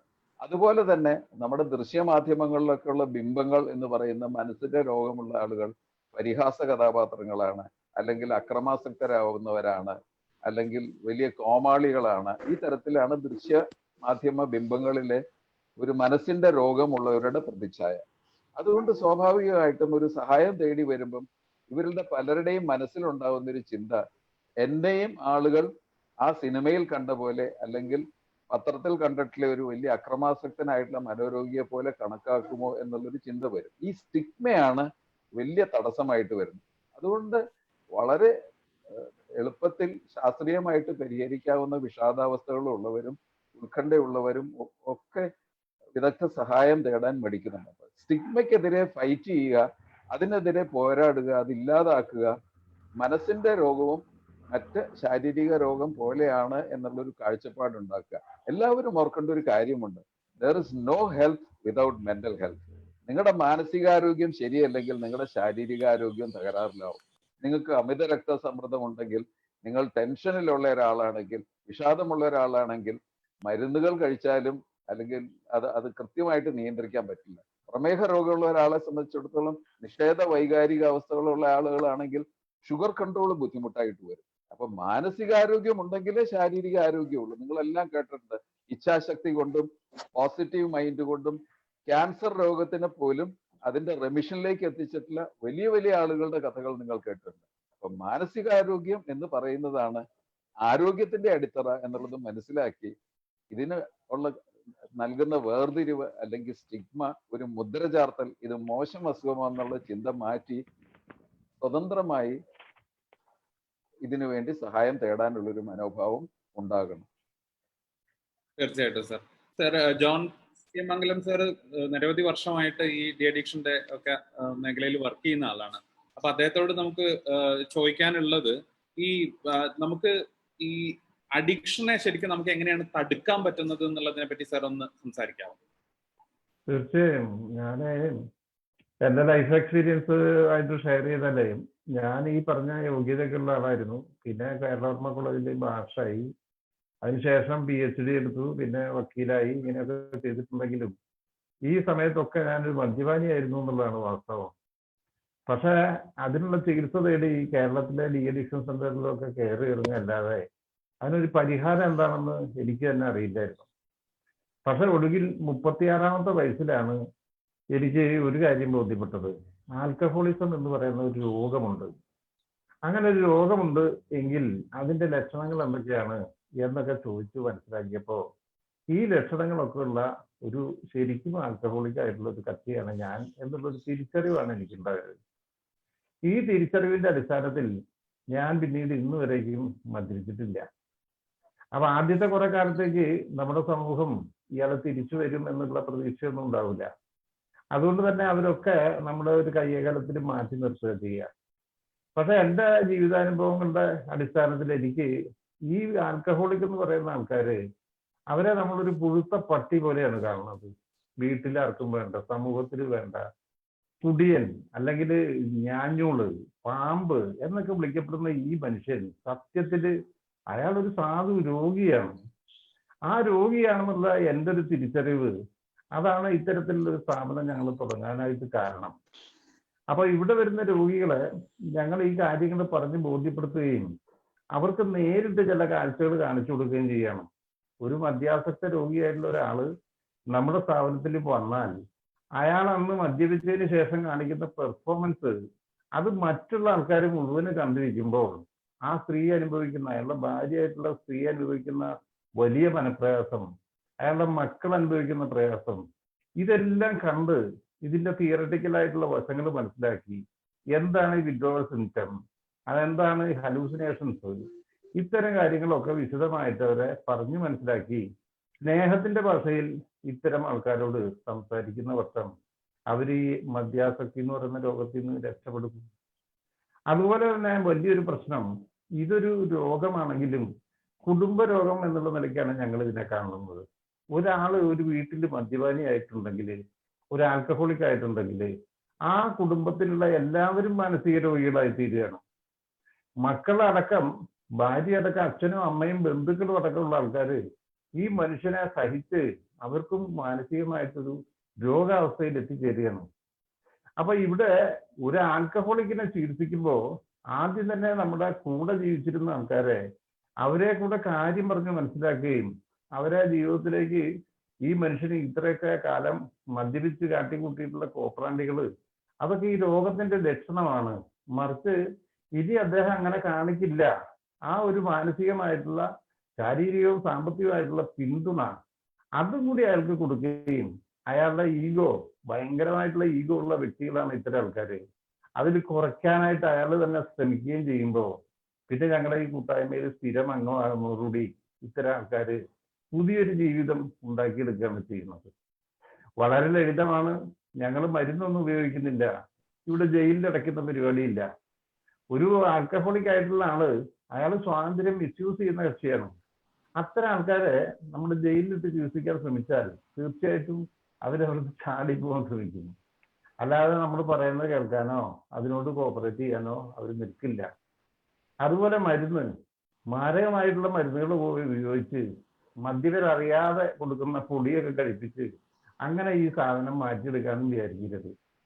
എനിക്കൊരു രോഗമുണ്ട്, ഞാനിപ്പോ ഒരു ഷുഗർ പേഷ്യന്റ് ആണ്, എനിക്ക് ലഡു തരുമ്പോൾ വേണ്ട എന്ന് പറയാനുള്ള ഒരു സന്മനസ്, ആ ഒരു തീരുമാനം അതെടുപ്പിക്കുക, അത് ഓരോ ദിവസവും പുതുക്കിക്കൊണ്ടുവരിക, ഞങ്ങളുടെ ഈ സൗഹൃദ കൂട്ടായ്മയിൽ അംഗമാകുക. പുനർജനി ഒരു കൂട്ടുകുടുംബമാണ്.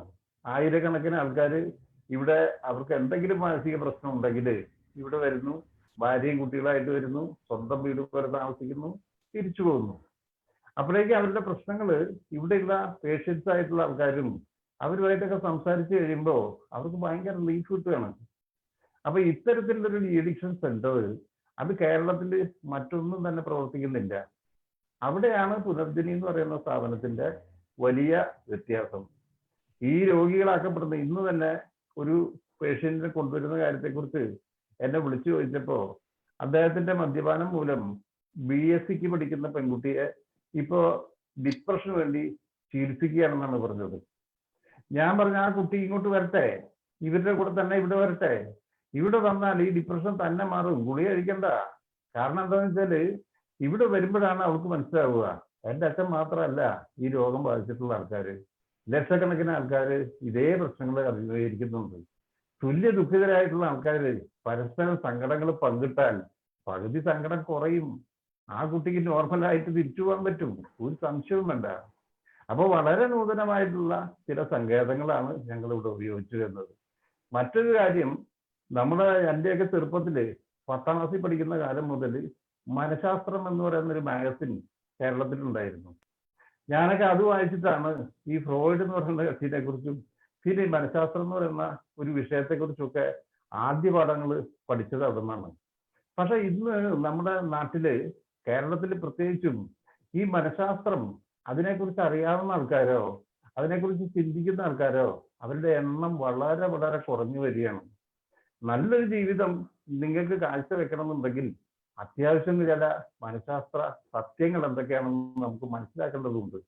അതിനുള്ള വ്യാപകമായിട്ടുള്ള ഒരു ശ്രമം അതും കൂടെ കേരളത്തിൽ അടിയന്തരമായിട്ട് ചെയ്തെങ്കിൽ മാത്രമേ നമുക്ക് ഈ പ്രശ്നങ്ങളെ അഡ്രസ് ചെയ്യാൻ കഴിയൂ എന്നാണ് എൻ്റെ അഭിപ്രായം. Thank you sir. എനിക്ക് അടുത്തൊന്ന് നൂറിന്റെ അടുത്തേക്കാണ് പോകുന്നത്. നൂറ് ഉണ്ടല്ലോ അല്ലെ? മൈക്ക് ഒന്ന് അൺമ്യൂട്ട് ചെയ്ത് വെക്കാവോ? നൂറിന്റെ അടുത്ത് ചോദിക്കാനുള്ളത്, നൂറിന് ഇപ്പൊ നൂറ് ജനിച്ചതും മുന്നോട്ട് വന്ന കാര്യങ്ങളും ഇപ്പൊ ചെയ്തുകൊണ്ടിരിക്കുന്ന കാര്യങ്ങളൊക്കെ പറഞ്ഞു. അപ്പോ ജീവിതത്തിൽ ഈ ഇത്തരം പ്രതിസന്ധികളൊക്കെ മറികടക്കാൻ നൂറിന് ആരാണ് പ്രചോദനം നൽകിയ ആളുകൾ ആരൊക്കെയാണ്? എങ്ങനെയൊക്കെയാണ് അവർ നൂറിനെ പ്രചോദിപ്പിച്ചത് എന്നൊന്ന് പറയാമോ? അതിൽ ഏറ്റവും ഫസ്റ്റ് പറയുകയാണെങ്കിൽ എൻ്റെ പാരന്റ്സ് തന്നെയാണ്. എൻ്റെ ഉമ്മയും എൻ്റെ സിസ്റ്ററും തന്നെയാണ് ഭയങ്കരമായിട്ട് എന്നെ സപ്പോർട്ട് ചെയ്തത്.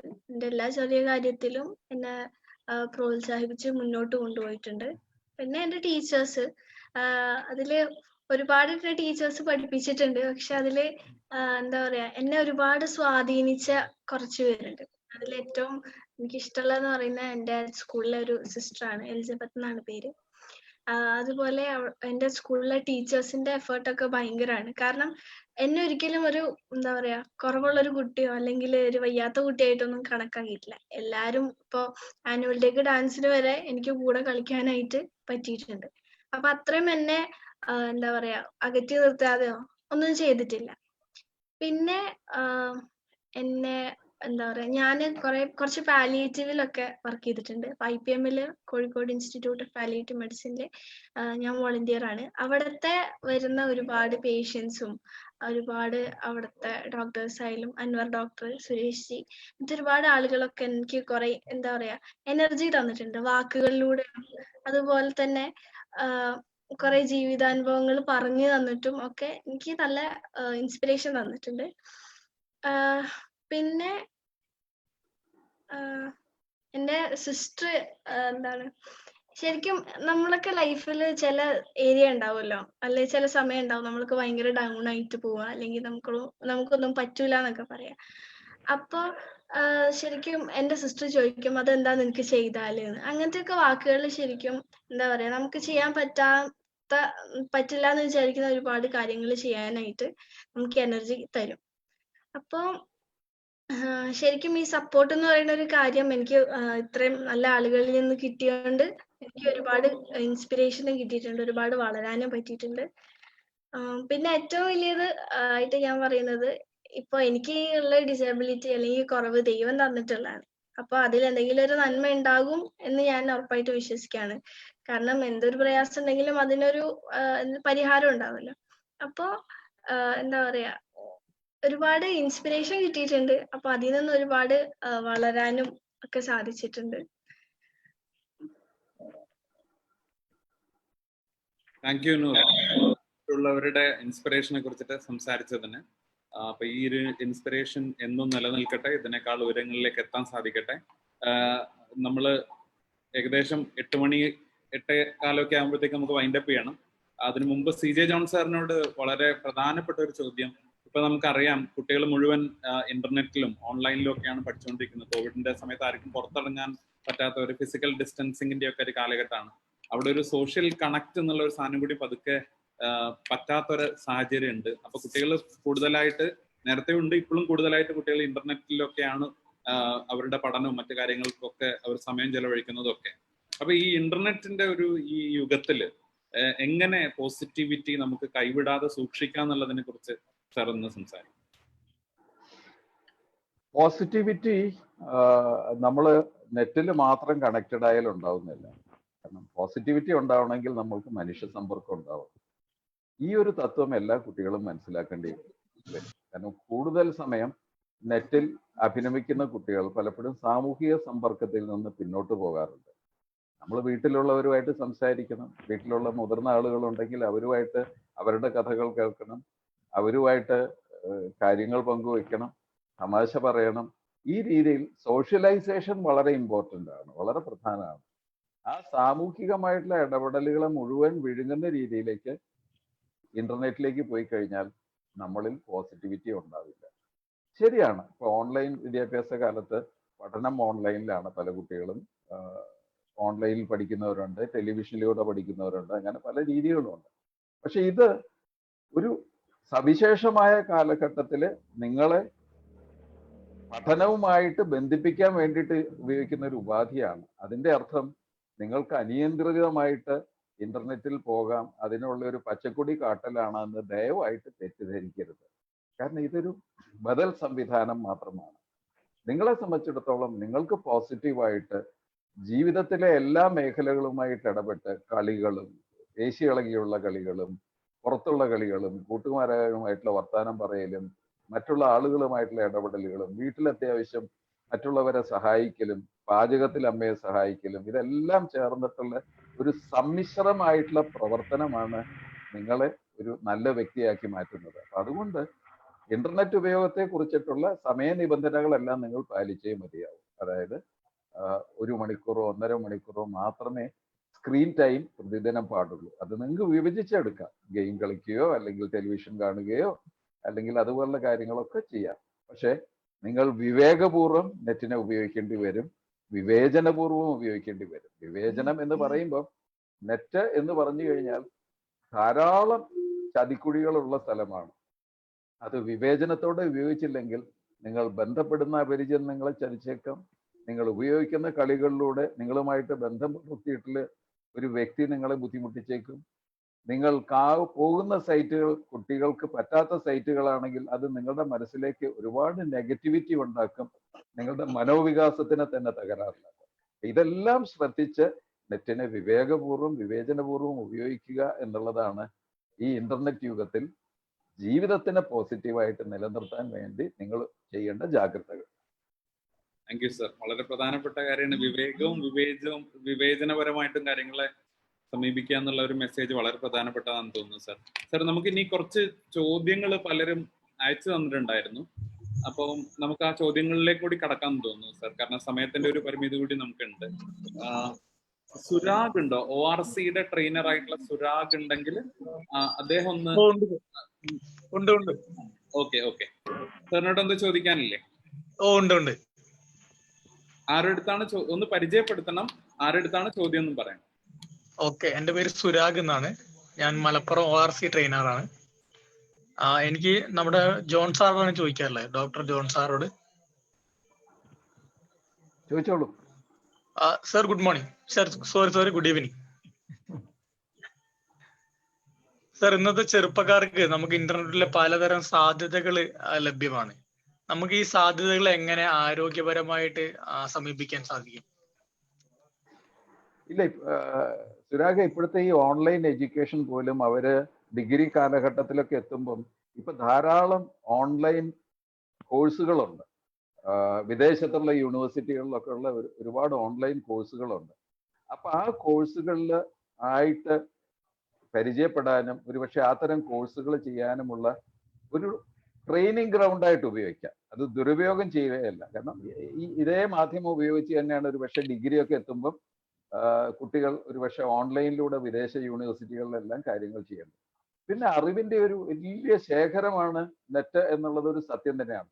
അതുപോലെ തന്നെ അബദ്ധങ്ങളുടെയും ഈ അബദ്ധങ്ങളെയും അറിവുകളെയും വേർതിരിച്ചറിയാൻ മുതിർന്നവരുടെ സഹായം തേടേണ്ടി വരും. ഓരോ കാര്യങ്ങൾക്കും ആ തരത്തിൽ നെറ്റിനെ സഹായം തേടണം. ഇപ്പൊ ഒരു തെങ്ങിനെ കുറിച്ചൊരു പ്രോജക്റ്റ് എഴുതൂ എന്ന് പറയുമ്പം പുറത്തിറങ്ങി ആ തെങ്ങിനെ കണ്ട് ആ തെങ്ങിന്റെ കാര്യങ്ങൾ മനസ്സിലാക്കി പ്രോജക്റ്റ് എഴുതുന്നതിന് പകരം ഗൂഗിൾ ചെയ്ത് കോക്കനട്ട് എന്ന് പറഞ്ഞ് കേരളത്തിൽ ഒരു പ്രോജക്റ്റ് ചെയ്തു കഴിഞ്ഞാൽ അത് തീർച്ചയായിട്ടും ഇന്റർനെറ്റിനെ നന്നായി ഉപയോഗിക്കലല്ല, മോശമായിട്ട് ഉപയോഗിക്കലാണ്. നമുക്ക് ചുറ്റുമുള്ള കാര്യങ്ങൾ നമ്മൾ കണ്ടും നിരീക്ഷിച്ചും ഒക്കെ തന്നെ വേണം പ്രോജക്റ്റുകൾ ചെയ്യാൻ. അതിനെ കോംപ്ലിമെന്റ് ചെയ്യുന്ന ഒരു സംവിധാനം എന്നുള്ള നിലയിൽ ഉപയോഗിച്ചാൽ നിങ്ങൾക്ക് നെറ്റ് ഒരുപാട് ഉപയോഗപ്രദമാകും. ഓക്കെ, ഗോവിന്ദ് ഇപ്പൊ ഇവിടെ സൂമിൽ ഒരു മെസ്സേജ് ചെയ്തിട്ടുണ്ട്, എനിക്കൊരു ചോദ്യം ചോദിക്കാനുണ്ട് എന്ന്. അപ്പൊ ഗോവിന്ദ് ഒന്ന് അൺമ്യൂട്ട് ചെയ്തിട്ട് ഒന്ന് പരിചയപ്പെടുത്തുക, ആരോടാണ് ചോദ്യം എന്നുള്ളത് പറയാം. ഗോവിന്ദ്, എന്റെ ചോദ്യം, ഹലോ കേക്കാമോ? എന്റെ ചോദ്യം ജോൺ സാറിനോടാണ്. രണ്ട് ജോൺ സാർ ഉള്ളത് കൊണ്ട് ജോൺ കെ മംഗലം സാറിനോട്. ഓക്കെ ഓക്കെ ഓക്കെ, ചോദിച്ചോളൂ ഗോവിന്ദ്. നമ്മുടെ ഈ കോവിഡ് കാലത്ത് ഈ മദ്യപിച്ച് ആത്മഹത്യ ചെയ്തവര് വരെ ഉണ്ടായിട്ടുണ്ട്. അപ്പോ അത്രത്തോളം മദ്യാസക്തി ഉള്ളവരോട് ഒരു കുട്ടി എന്ന നിലയ്ക്ക് നമ്മൾ എങ്ങനെ പ്രതികരിക്കണം, അല്ലെങ്കിൽ അവരോട് എങ്ങനെ പെരുമാറണം എന്നാണ് എന്റെ ചോദ്യം. തീർച്ചയായും നല്ല ചോദ്യം. നമ്മുടെ ഈ കഴിഞ്ഞ കോവിഡ് കാലത്ത് ആത്മഹത്യകൾ ഉണ്ടായതിന്റെ പ്രധാനപ്പെട്ട കാരണം സ്ഥിരമായിട്ട് മദ്യപിച്ചുകൊണ്ടിരിക്കുന്ന ഒരാൾക്ക് വളരെ പെട്ടെന്ന് മദ്യം കിട്ടാതെ വന്നാൽ അപ്പോൾ ഉണ്ടാകുന്ന ചില വിഡ്രോവൽ പ്രോബ്ലംസ് എന്ന് പറയുന്ന സംഭവങ്ങളുണ്ട്. ആ വിഡ്രോവൽ പ്രോബ്ലംസിൽ ഹലൂസിനേഷൻ, പിന്നെ കൈവിറയ്ക്കുക, പിന്നെ ഡ്രീംസ്, അങ്ങനെയുള്ള ഒരുപാട് പ്രശ്നങ്ങൾ ഉണ്ടാകുമ്പോൾ ഇയാൾക്ക് അപ്പോൾ തന്നെ മദ്യം കിട്ടിയില്ലെങ്കിൽ അയാൾ വീണ്ടും ഈ ഒരു മാനസികാവസ്ഥയിൽ എത്തിപ്പെടും. അപ്പൊ ഭയങ്കരമായിട്ടുള്ള ഹലൂസിനേഷൻസ് ആണ്, കൊല്ലാൻ വരുന്നു, മരിക്കണം, അങ്ങനെയൊക്കെയുള്ള തോന്നൽ വരുമ്പോഴാണ് മദ്യം ലഭ്യമല്ലാത്തൊരു അവസ്ഥയും കൂടി വന്നാലാണ് ഇത്തരത്തിലുള്ള ആത്മഹത്യയിലേക്ക് അവർ പോകുന്നത്. അപ്പോൾ നമ്മൾ ഇപ്പൊ ഞാൻ പറഞ്ഞ കാര്യങ്ങൾ ശ്രദ്ധിച്ചിട്ടുണ്ടെങ്കിൽ ഒരു കാര്യം നമുക്ക് മനസ്സിലാക്കാൻ പറ്റും. മോനെ പോലെയുള്ള ചെറിയ കുട്ടികൾ, ഈ കുട്ടികൾക്കാണ് ഇതിൽ വലിയ കാര്യങ്ങൾ ചെയ്യാൻ പറ്റുക. കാരണം അവർക്ക് എത്ര ആൽക്കഹോളിക് ആയിട്ടുള്ള കക്ഷിയാണെങ്കിലും അയാളുടെ മനസ്സിലൊരു നന്മ ഉണ്ടാവും. തന്നെയല്ല, ആ മനുഷ്യന് ഇത് വേണ്ടാന്ന് വെക്കണമെന്ന് വലിയ ആഗ്രഹമുണ്ട്. പക്ഷെ നമ്മുടെ സമൂഹം അവരെയൊക്കെ മദ്യപാനികൾ അല്ലെങ്കിൽ വൃത്തികെട്ട ജീവികൾ, പുഴുത്ത പട്ടി എന്നൊക്കെ പറയുമ്പോൾ അവർ വീണ്ടും വീണ്ടും ഒറ്റപ്പെടുകയാണ്. ആ ഒറ്റപ്പെടലിന്റെ അവസരത്തിൽ വളരെ സ്നേഹപൂർവ്വം അവരുടെ അടുത്ത് പോയിട്ട് ചേട്ടാ ഇത് ഞാൻ ഇന്ന പുസ്തകത്തിൽ അല്ലെങ്കിൽ ഇന്നയാളുടെ സംസാരത്തിൽ നിന്ന് എനിക്കൊരു കാര്യം മനസ്സിലായി, ഇതൊരു രോഗമാണെന്നാണ് പറയുന്നത്.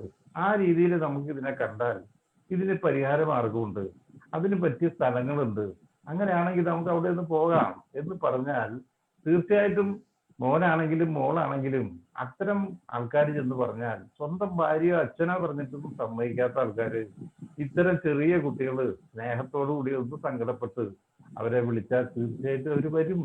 വളരെ സാധുക്കളാണ് ഈ മനുഷ്യന്മാര്. അവർക്കൊരു കള്ളുടിയനാവണമെന്ന് ഒരിക്കലും ആഗ്രഹമില്ല.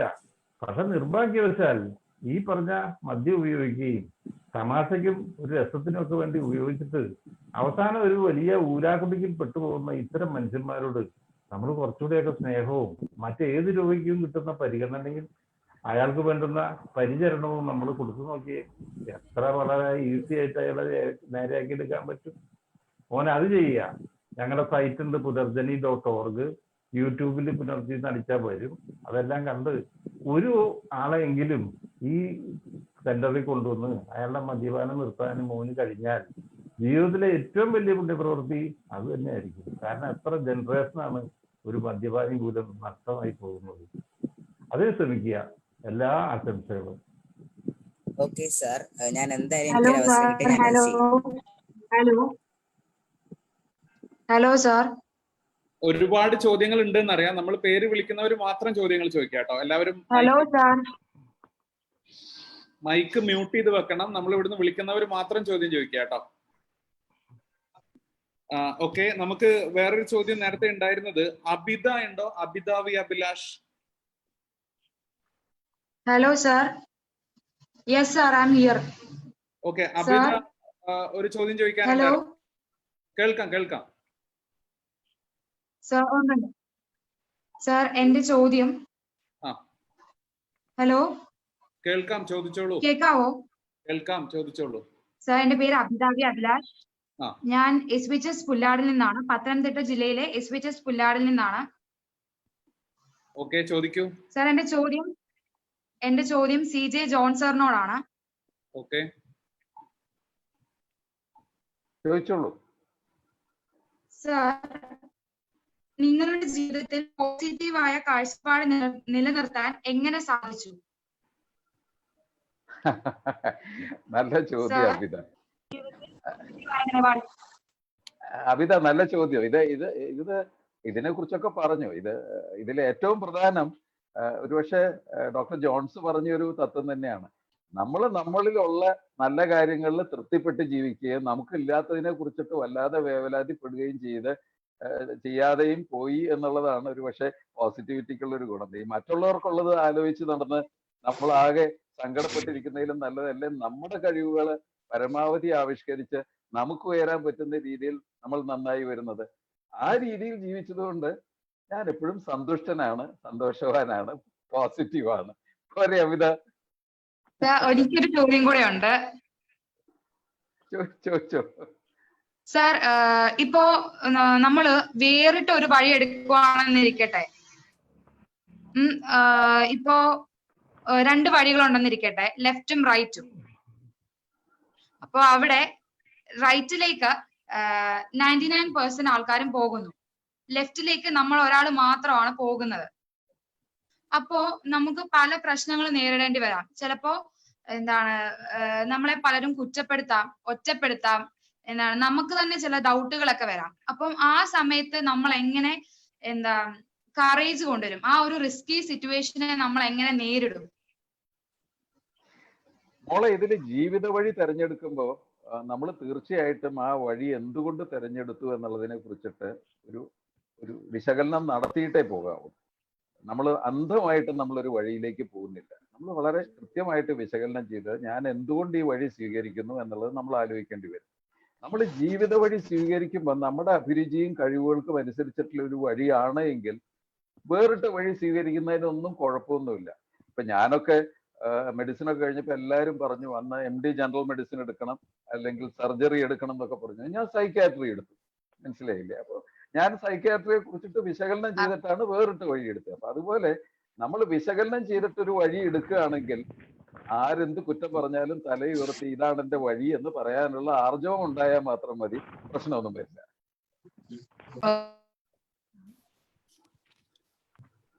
Thank you sir. വേറൊരു ചോദ്യം കൂടി ഉണ്ട്. അബ്ജ ശശികുമാർ ഉണ്ടോ? അബ്ജ ശശികുമാർ.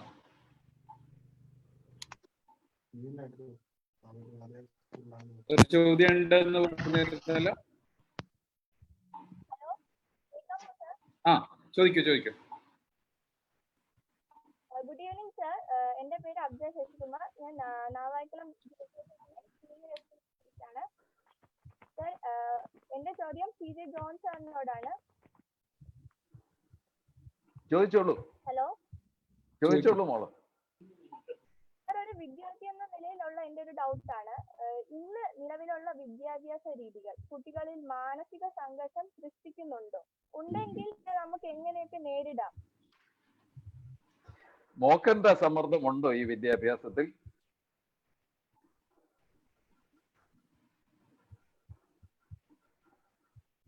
അബ്ജയോട് തിരിച്ചു ചോദിച്ചതാണ് സാർ. ചില സമയം നമ്മൾ പരീക്ഷയോടൊക്കെ അടുക്കുമ്പോ. മനസ്സിലായി മോളെ. നമ്മുടെ വിദ്യാഭ്യാസ സമ്പ്രദായം ഒരുപാട് വിമർശനങ്ങൾ സ്വീകരിക്കുന്ന ഒരു വിദ്യാഭ്യാസ സമ്പ്രദായമാണ്. അതിനെ പരിഷ്കരിക്കാനായിട്ടൊക്കെ കുറെ കാര്യങ്ങൾ നടക്കുന്നുണ്ട്. പക്ഷെ വിദ്യാഭ്യാസം കൊണ്ട് നമ്മൾ എന്താണ് നേടേണ്ടതെന്നുള്ളതിനെ കുറിച്ച് കൃത്യമായിട്ടുള്ള ഒരു ദിശാബോധം ഉണ്ടെങ്കിൽ ഇതൊന്നും പ്രശ്നമില്ല. വിദ്യാഭ്യാസം കൊണ്ട് നമ്മൾ നേടേണ്ടത് നല്ല മനുഷ്യരാവുക, അറിവുള്ളവരാവുക, അറിവ് തേടാനുള്ള ത്വര അണയാതെ നിർത്തുക എന്നുള്ളതാണ് വിദ്യാഭ്യാസത്തിന്റെ ലക്ഷ്യം.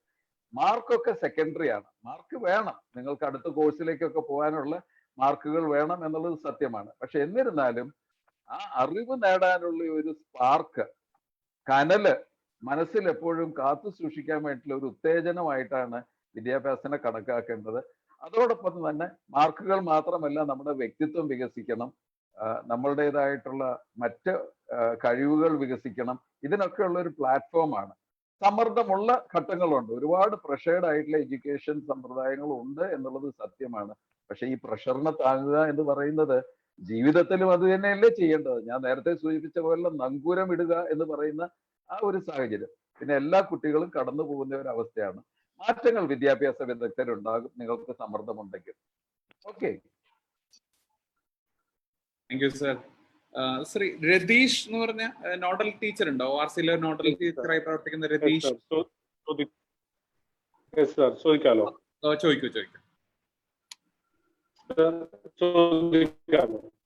ചോദിച്ചോളൂ. എന്റെ പേര് രതീഷ്, ഞാൻ കോമേഴ്സ് ടീച്ചറാണ്, ഗവൺമെന്റ് ഹയർ സെക്കൻഡറി സ്കൂൾ. ചോദിക്കാനുള്ളത്, ജോൺസ് കെ ലഹരിയുടെ അടിമത്തത്തിനിടയിൽ താങ്കൾക്ക് നേരിടേണ്ടി വന്ന ബുദ്ധിമുട്ടുകൾ എന്തെല്ലാമാണ്? അത് വളരെ രസമാണ്. ഞാനത് സൂചിപ്പിക്കണം എന്ന് വിചാരിച്ചതാണ്. ഞങ്ങൾ കഴിഞ്ഞ 16 വർഷമായിട്ട് ഇതുപോലൊരു സ്ഥാപനം കൊണ്ടു നടക്കുകയാണ്. പക്ഷേ ഇത് ഞാൻ പറഞ്ഞില്ലേ, ഫോർമലി ഒരു ഡി അഡിക്ഷൻ സെന്റർ എന്ന് വിളിക്കാൻ പറ്റില്ല, ഒരു ബോധവൽക്കരണ കേന്ദ്രം എന്നാണ് ഇതിന് പറയാൻ പറ്റുക. ഞങ്ങളൊരു ചാരിറ്റബിൾ ട്രസ്റ്റാണ്.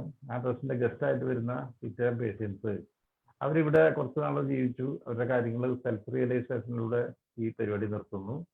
പിന്നീട് നല്ല ഹാപ്പി ആയിട്ടൊരു ജീവിതം 75% പേരെങ്കിലും ആ രീതിയിൽ ഇവിടുന്ന് രക്ഷപ്പെട്ടു പോയിട്ടുണ്ട്. പക്ഷെ ഇത്രയും കാലമായിട്ടും നമുക്ക് രണ്ട് മാറി മാറി വരുന്ന സർക്കാരുകളും ഈ സ്ഥാപനത്തിൽ അംഗീകാരം തന്നിട്ടില്ല എന്നുള്ളതാണ് ഏറ്റവും വലിയ ട്രാജഡി. ഞങ്ങൾക്ക് പൈസ വേണമെന്നില്ല, പക്ഷേ ഇതൊരു ബോധവൽക്കരണ കേന്ദ്രമാണ്. ഇത് പുതിയൊരു സമ്പ്രദായമാണ്. പുതിയ ഈ മെത്തേഡിലൂടെ ആയിരക്കണക്കിന് ആൾക്കാർ 15,000 16,000 പേര് രക്ഷപ്പെട്ടിട്ട് പോലും ഇതിനൊരു അംഗീകാരം തരാനുള്ള സന്മനസ് അത് സർക്കാരിന്റെ ഭാഗത്തുനിന്ന് ഉണ്ടാകുന്നില്ല എന്ന് പറഞ്ഞാൽ എന്നെ പോലുള്ള ഒരാള് എത്രമാത്രം നിരാശനായിരിക്കും എന്ന് ആലോചിച്ച് നോക്കി. പക്ഷെ എന്നിട്ട് ഞങ്ങൾ ഇത് കൊണ്ടു നടക്കുന്നതിന് കാരണം കഴിഞ്ഞ 3 കൊല്ലം മുമ്പ് ഇവിടെ ഒരാളെ രാത്രിയിൽ കൊണ്ടുവന്നിട്ടുണ്ട്. കാല് കൈയും കൂട്ടിക്കെട്ടി നാട്ടുകാരെല്ലാവരും കൂടെ കൊണ്ടുവന്ന ഈ കത്തി സ്വന്തം വീടിന് തീ വെച്ച കത്തിയാ. അപ്പൊ നാട്ടുകാരെ ഇടപെട്ട് ഇയാളെ ബലം പിടിച്ച് ഞങ്ങളുടെ സ്ഥാപനത്തിൽ കൊണ്ടുവന്നിട്ട് 21 ദിവസം കഴിഞ്ഞു പോയപ്പോ ഈ മനുഷ്യൻ സാധാരണ കൂലിപ്പണിക്കാരനാണ്. പ്ലാവുമ്മ കയറുക, തേങ്ങ ഇടുക, അതൊക്കെ ചെയ്യുന്ന കത്തിയാ. ഇപ്പൊ കഴിഞ്ഞ കുറെ വർഷങ്ങളായിട്ട് അദ്ദേഹം തരുന്ന കൈനീട്ടം വാങ്ങിക്കാൻ വേണ്ടി ഈ വിഷുവിനും ഓണത്തിനും ഞങ്ങൾ കാത്തിരിക്കാറുണ്ട്. അദ്ദേഹത്തിന്റെ കുടുംബത്തിലുണ്ടായിട്ടുള്ള ഒരു സന്തോഷം ഇപ്പൊ അവർ മക്കളും ഭാര്യ അച്ഛനും കൂടി ചേർന്ന് ജീവിക്കുന്ന അതിന്റെ ഒരു സന്തോഷം കണ്ടാല് അതിനേക്കാളും വലിയ അംഗീകാരം ലോകത്താരും ഞങ്ങൾക്ക് തരാനില്ല എന്നുള്ള വിശ്വാസം ഞങ്ങളുടെ ഓരോ പ്രവർത്തകരിലും ഉണ്ട്. അപ്പൊ ആ ഒരു സൗഹൃദമാണ് നമ്മളെ ഇപ്പോഴും മുന്നോട്ട് കൊണ്ടുപോകുന്നത്. Okay, thank you sir. ഇനി ഇതില് ചോദ്യങ്ങൾ ഉണ്ട്. അതിനു മുമ്പ് നൂറ് പോയിട്ടില്ലല്ലോ? നൂർജലീല ഉണ്ടല്ലോ അല്ലെ? മൈക്ക് ഒന്ന് അൺമ്യൂട്ട് ചെയ്യാവോ?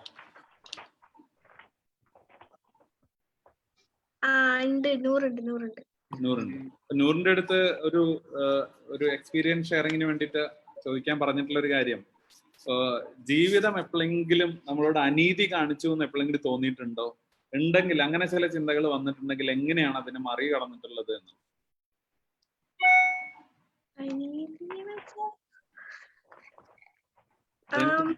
ജീവിതത്തിൽ ജീവിതം എന്നോട് ഇങ്ങനെ എന്നോട് ഇങ്ങനെ ആവാൻ പാടില്ലായിരുന്നു, ഒരു അനീതി കാണിച്ചു എന്നുള്ളൊരു തോന്നൽ വരികയോ അങ്ങനെ വന്നിട്ടുണ്ടെങ്കിൽ എങ്ങനെയാണ് അത് നേരിട്ടത്?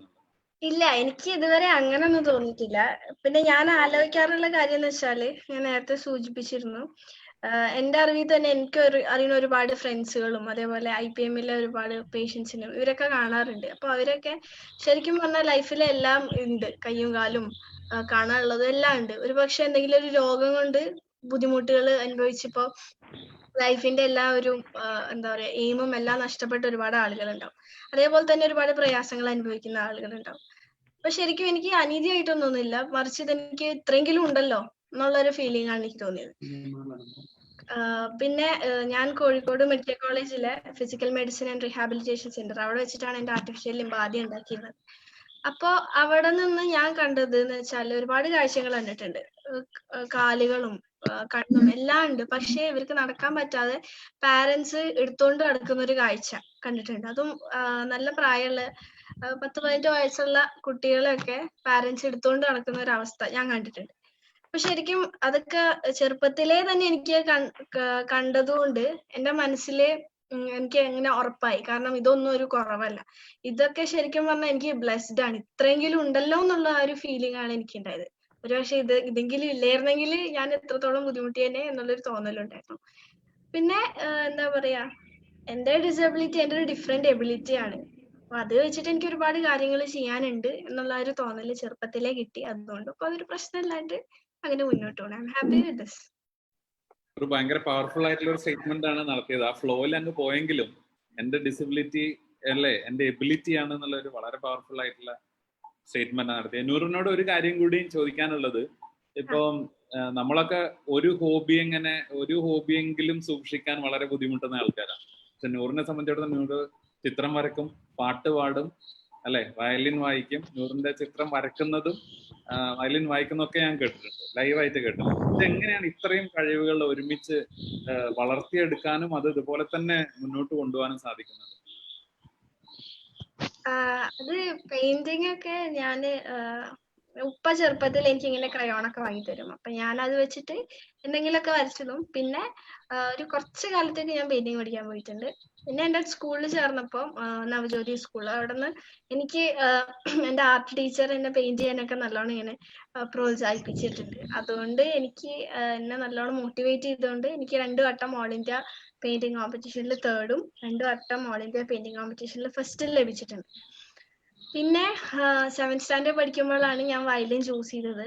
നമ്മുടെ സ്കൂളിൽ എക്സ്ട്രാ കരിക്കുലർ ആക്ടിവിറ്റീസ് ഉണ്ട്, അപ്പൊ അതില് എനിക്ക് ഇഷ്ടമുള്ളത് ഒരെണ്ണമായിട്ട് ഞാൻ ചൂസ് ചെയ്തു. ചാലഞ്ചിങ് ആണ്, പക്ഷെ ഞാനത് അക്സെപ്റ്റ് ചെയ്തു. എന്താ പറയുക, പുതിയൊരു സംഭവം ട്രൈ ചെയ്തു. പിന്നെ എന്ന് പറഞ്ഞാൽ ഈ അടുത്ത കാലത്തായിട്ട് തുടങ്ങിയ ഒരു ഇതുണ്ട്, ഞാനിപ്പോ ക്രാഫ്റ്റ് ചെയ്യാറുണ്ട്. പെയിന്റിങ്ങും ഉണ്ട്, പക്ഷെ ഇതോടൊപ്പം തന്നെ ക്രാഫ്റ്റിംഗ് ചെയ്യും. ശരിക്കും പറഞ്ഞാല് ഇങ്ങനത്തെ ഈ ഹോബിയിൽ ഇങ്ങനത്തെ ക്രിയേറ്റീവ് ആയിട്ടുള്ള ഈ സംഭവങ്ങളിലൊക്കെ ഇങ്ങനെ എന്താ പറയാ ഇൻവോൾവ് ആയിട്ട് നിൽക്കുമ്പോ ഒരുപാട് എന്താ പറയാ നെഗറ്റീവുകളൊക്കെ പോകും. കാരണം നമ്മൾക്ക് ഇപ്പൊ ഒരു പെയിന്റിങ് കഴിഞ്ഞു കഴിഞ്ഞാൽ അതിന്ന് കംപ്ലീറ്റ് ആയി കഴിയുമ്പോൾ അത് കാണുമ്പോൾ കിട്ടുന്ന ആ ഒരു സന്തോഷം, അതൊരു ഭയങ്കര ഒരു ഫീലാണ്. ഇപ്പൊ ശരിക്കും നമ്മള് എന്താ പറയാ നമ്മളെ ഹോബീസ് ഒക്കെ ശരിക്കും നമ്മളെ എന്താ പറയാ സന്തോഷത്തെ മെയിൻറ്റെയിൻ ചെയ്യാനും സങ്കടങ്ങളെയൊക്കെ ഒന്ന് മറികടക്കാനായിട്ടുള്ള ഒരു മെഡിസിൻ ആയിട്ട് എനിക്ക് തോന്നിയിട്ടുണ്ട്. പിന്നെ ഇതൊക്കെ ദൈവത്തിന്റെ ഒരു അനുഗ്രഹമാണ്. തീർച്ചയായിട്ടും. അല്ല, ആ വരച്ച് കഴിയുമ്പോഴുള്ള ഫീല് നൂറിന് മാത്രമല്ല, ആ ചിത്രങ്ങളൊക്കെ നേരിട്ട് കാണാൻ സാധിച്ചുകൊണ്ട് നമുക്കും ആ ഒരു ഫീല് കിട്ടുന്നുണ്ട്. പക്ഷെ എന്തായാലും ഭയങ്കര ഒരു അത്ഭുതമാണ്. കാരണം നമ്മളൊക്കെ എന്തെങ്കിലും ഒരു ഹോബിയോ ഒരു പുസ്തകം വായനയോ അങ്ങനെ എന്തെങ്കിലും ഒന്ന് ചെയ്യാൻ വേണ്ടി ശ്രമിക്കുമ്പോൾ തന്നെ പലപ്പോഴും നമുക്ക് പറ്റാറില്ല. പക്ഷെ അതിനേതായാലാണ് നൂറിനെ പോലുള്ള ഒരാൾ ഇത്രയും ഹോബി ഒരുമിച്ച് കൊണ്ടുപോകുന്നത്. എന്തായാലും വലിയൊരു കാര്യം. നമുക്ക് ഇനി ഒരു സമയത്തിന്റെ കുറച്ച് പരിമിതികളുണ്ട്. അപ്പൊ നമുക്ക് ഇവിടെ അവസാനിപ്പിക്കേണ്ടി വരികയാണ്. പക്ഷെ ഈ ചാറ്റ് ബോക്സിൽ കുറെ ആൾക്കാർ പിന്നെ ചോദ്യങ്ങൾ ഇടുന്നുണ്ട്, ഞങ്ങൾക്ക് ചോദിക്കാനുണ്ട്, ചില ചോദ്യങ്ങൾ ഉണ്ട് എന്നൊക്കെ. അപ്പൊ നമുക്ക് ചെയ്യാവുന്ന ഒരു കാര്യം, ഈ പിന്നെ നമ്മളിപ്പോ ചെയ്തുകൊണ്ടിരിക്കുന്ന ഈ പ്രോഗ്രാം നമ്മുടെ മിഷൻ ബെറ്റർ ടുമോറോന്റെ ഫേസ്ബുക്ക് പേജിൽ ലൈവ് ആയിക്കൊണ്ട് പോയിക്കൊണ്ടിരിക്കുന്നുണ്ട്. അപ്പൊ അങ്ങനെ പോകുന്നതുകൊണ്ട് അത് അവിടെ തന്നെ ഉണ്ടാവും. അപ്പൊ ഈ പ്രോഗ്രാം നമ്മൾ എൻഡ് ചെയ്താലും അത് അവിടെ തന്നെ ഉണ്ടാവും. അപ്പൊ നിങ്ങൾക്ക് ഈ 3 പാനലിസ്റ്റിനോട് ചോദിക്കാനുള്ള ചോദ്യങ്ങൾ അവിടെ കമന്റ് ആയിട്ട് രേഖപ്പെടുത്താവുന്നതാണ്. അത് ഞങ്ങൾ ഇവരുമായിട്ട് ബന്ധപ്പെട്ടിട്ടുള്ള അതിന്റെ മറുപടികൾ നിങ്ങളുടെ ചോദ്യങ്ങൾക്ക് താഴെ ഞങ്ങൾ പോസ്റ്റ് ചെയ്യുന്നതാണ്. അപ്പൊ നമ്മൾ വൈൻഡപ്പ് ചെയ്യാണ്. നമുക്ക് ഇത് ഇന്നത്തെ ഈ സെഷൻ വൈൻഡപ്പ് ചെയ്യുന്നത് നന്മയുടെ നമ്മുടെ നന്മ ഫൗണ്ടേഷൻ ആണ് യഥാർത്ഥത്തിൽ ഇങ്ങനെ ഒരു പോസ്റ്റ് എന്നുള്ള ഒരു പ്ലാറ്റ്ഫോം കൊണ്ടുപോകുന്നത്. വിജയൻ സാറിന്റെ ഒരു മെന്റർഷിപ്പിലും ഒരു പാട്രണേജിലും ഒക്കെയാണ് നമ്മൾ മുന്നോട്ട് പോയിക്കൊണ്ടിരിക്കുന്നത്. അപ്പൊ നന്മയുടെ കൊച്ചി ഏരിയയിലെ സെക്രട്ടറിയാണ് ശ്രീ രഞ്ജിത്ത് വാര്യർ. അപ്പൊ അദ്ദേഹത്തെ ഇതൊന്ന് കൺക്ലൂഡ് ചെയ്യാൻ വേണ്ടിയിട്ട് ഞാൻ വളരെ സ്നേഹത്തോടെ വിളിക്കാം. Thank you safe. വളരെയധികം സന്തോഷമുണ്ട് ഇങ്ങനെ ഒരു സെഷന്റെ ഭാഗമാവാൻ ഒരിക്കൽ കൂടി കഴിഞ്ഞതിൽ. 3 പേരും എന്ത് അസലായിട്ടാ ഒരു 1 hour പോയത് ഞങ്ങൾ ആരും അറിഞ്ഞില്ല എന്നുള്ളതാണ്. അപ്പൊ ബിഗ് താങ്ക്സ് ടു 3 പേർക്കും. വളരെയധികം സന്തോഷം. സേഫ് നേരത്തെ പറഞ്ഞ പോലെ വളരെ പവർഫുൾ ആയിട്ടുള്ള സ്റ്റേറ്റ്മെന്റ്സ് ആണ് 3 പേരും. നിങ്ങളെ ഒരു പ്രോബബ്ലി ഒരു പ്രസന്റേഷന്റെ ഒരു രീതി തന്നെ, sharing of your good experience, good knowledge എന്നൊക്കെ പറയാമെന്നെങ്കിൽ വളരെ അസലായിട്ടാണ്. താങ്ക് യു സോ മച്ച് 3 പേർക്കും. ഞാൻ പ്രത്യേകിച്ച് നൂറിനോട്, സേഫ് നേരത്തെ പറഞ്ഞ പോലെ powerful statement, my disability which means that I am differently abled എന്നുള്ളതാണ്. താങ്ക് യു സോ മച്ച് 3 പേർക്കും. Doctor Jones, thank you so much for your time today this evening. അതേപോലെ Jones Mangalam sir, thank you so much. വളരെയധികം inspirational ആണ് അങ്ങയുടെ de addiction സെന്ററിനെ പറ്റി അറിയാൻ കഴിഞ്ഞതിലും. ഫ്യൂച്ചറിൽ ഞങ്ങൾക്ക് എല്ലാവർക്കും എന്തെങ്കിലും രീതിയിൽ ഞങ്ങൾക്കും സപ്പോർട്ട് ചെയ്യാനോ കോൺട്രിബ്യൂട്ട് ചെയ്യാനോ ഒക്കെ സാധിക്കുമെങ്കിൽ വളരെ ഭാഗ്യമായിട്ട് ഞങ്ങൾ കരുതും. അതേപോലെ Noor, you are a big inspiration ഞങ്ങൾക്ക് എല്ലാവർക്കും, if you can say that. Thank you so much. Vijayan സാറിനും വളരെയധികം നന്ദി. അദ്ദേഹം ടൈം സ്പെൻഡ് ചെയ്തിട്ട് ഓഫീസിൽ ഇരുന്ന് തന്നെ നമ്മുടെ എല്ലാവരുടെയും കേൾക്കുകയായിരുന്നു. Thank you so much to each one of you. അടുത്ത ആഴ്ച സെയിം പ്ലേസ് സെയിം ടൈമിൽ കാണാം. Over to Saif. ഓക്കെ, അപ്പൊ താങ്ക് യു സോ മച്ച്. നമുക്ക് അടുത്ത ആഴ്ച നമ്മൾ ചെയ്യാൻ പോകുന്ന ടോപ്പിക്, എല്ലാ വെള്ളിയാഴ്ചയും നമ്മൾ വൈകിട്ട് പിന്നെ 7 മണിക്കാണ്, വെള്ളിയാഴ്ച 7 മണിക്കാണ് നമ്മുടെ ഈ പോസ്റ്റ് സീരീസ്. നേരത്തെ പറഞ്ഞ പോലെ പോസ്റ്റ് എന്ന് പറയുന്നത് പോസിറ്റിവിറ്റിയും അടുത്ത പോസ്റ്റ് എന്ന് പറയുന്നത് പോസിബിലിറ്റീസും ആണ്. അപ്പൊ അടുത്ത ആഴ്ച വളരെ പ്രധാനപ്പെട്ട ഒരു ടോപ്പിക്കാണ് നമ്മൾ ഡിസ്കസ് ചെയ്യുന്നത്, പവർ ഓഫ് ഡ്രീംസ് ആണ്. അതിൽ വളരെ എമിനന്റ് ആയിട്ടുള്ള, ഇതുപോലെ തന്നെ വളരെ എമിനന്റ് ആയിട്ടുള്ള അച്ചീവേഴ്സ് ആയിട്ടുള്ള ആളുകൾ നമ്മളായിട്ട് സംവദിക്കും. അപ്പൊ എല്ലാവരും അടുത്ത വെള്ളിയാഴ്ചയും ഞങ്ങളോടൊപ്പം ഉണ്ടാവണം. ഈ സെഷൻ ഇടയിൽ കാണാൻ പറ്റാതെ പോവുക, അല്ലെങ്കിൽ കൂടുതൽ ആളുകൾ നിങ്ങൾ കാണണം എന്ന് വിചാരിക്കുന്നവരെ നമ്മുടെ ഫേസ്ബുക്ക് പേജിലേക്ക്, മിഷൻ ബെറ്റർ ടുമോറോന്റെ ഫേസ്ബുക്ക് പേജിലേക്ക് ക്ഷണിച്ചാൽ മതി. അവിടെ ഇതിന്റെ വീഡിയോ ഉണ്ടാവും. അപ്പൊ thank you so much. Good night. Good night sir.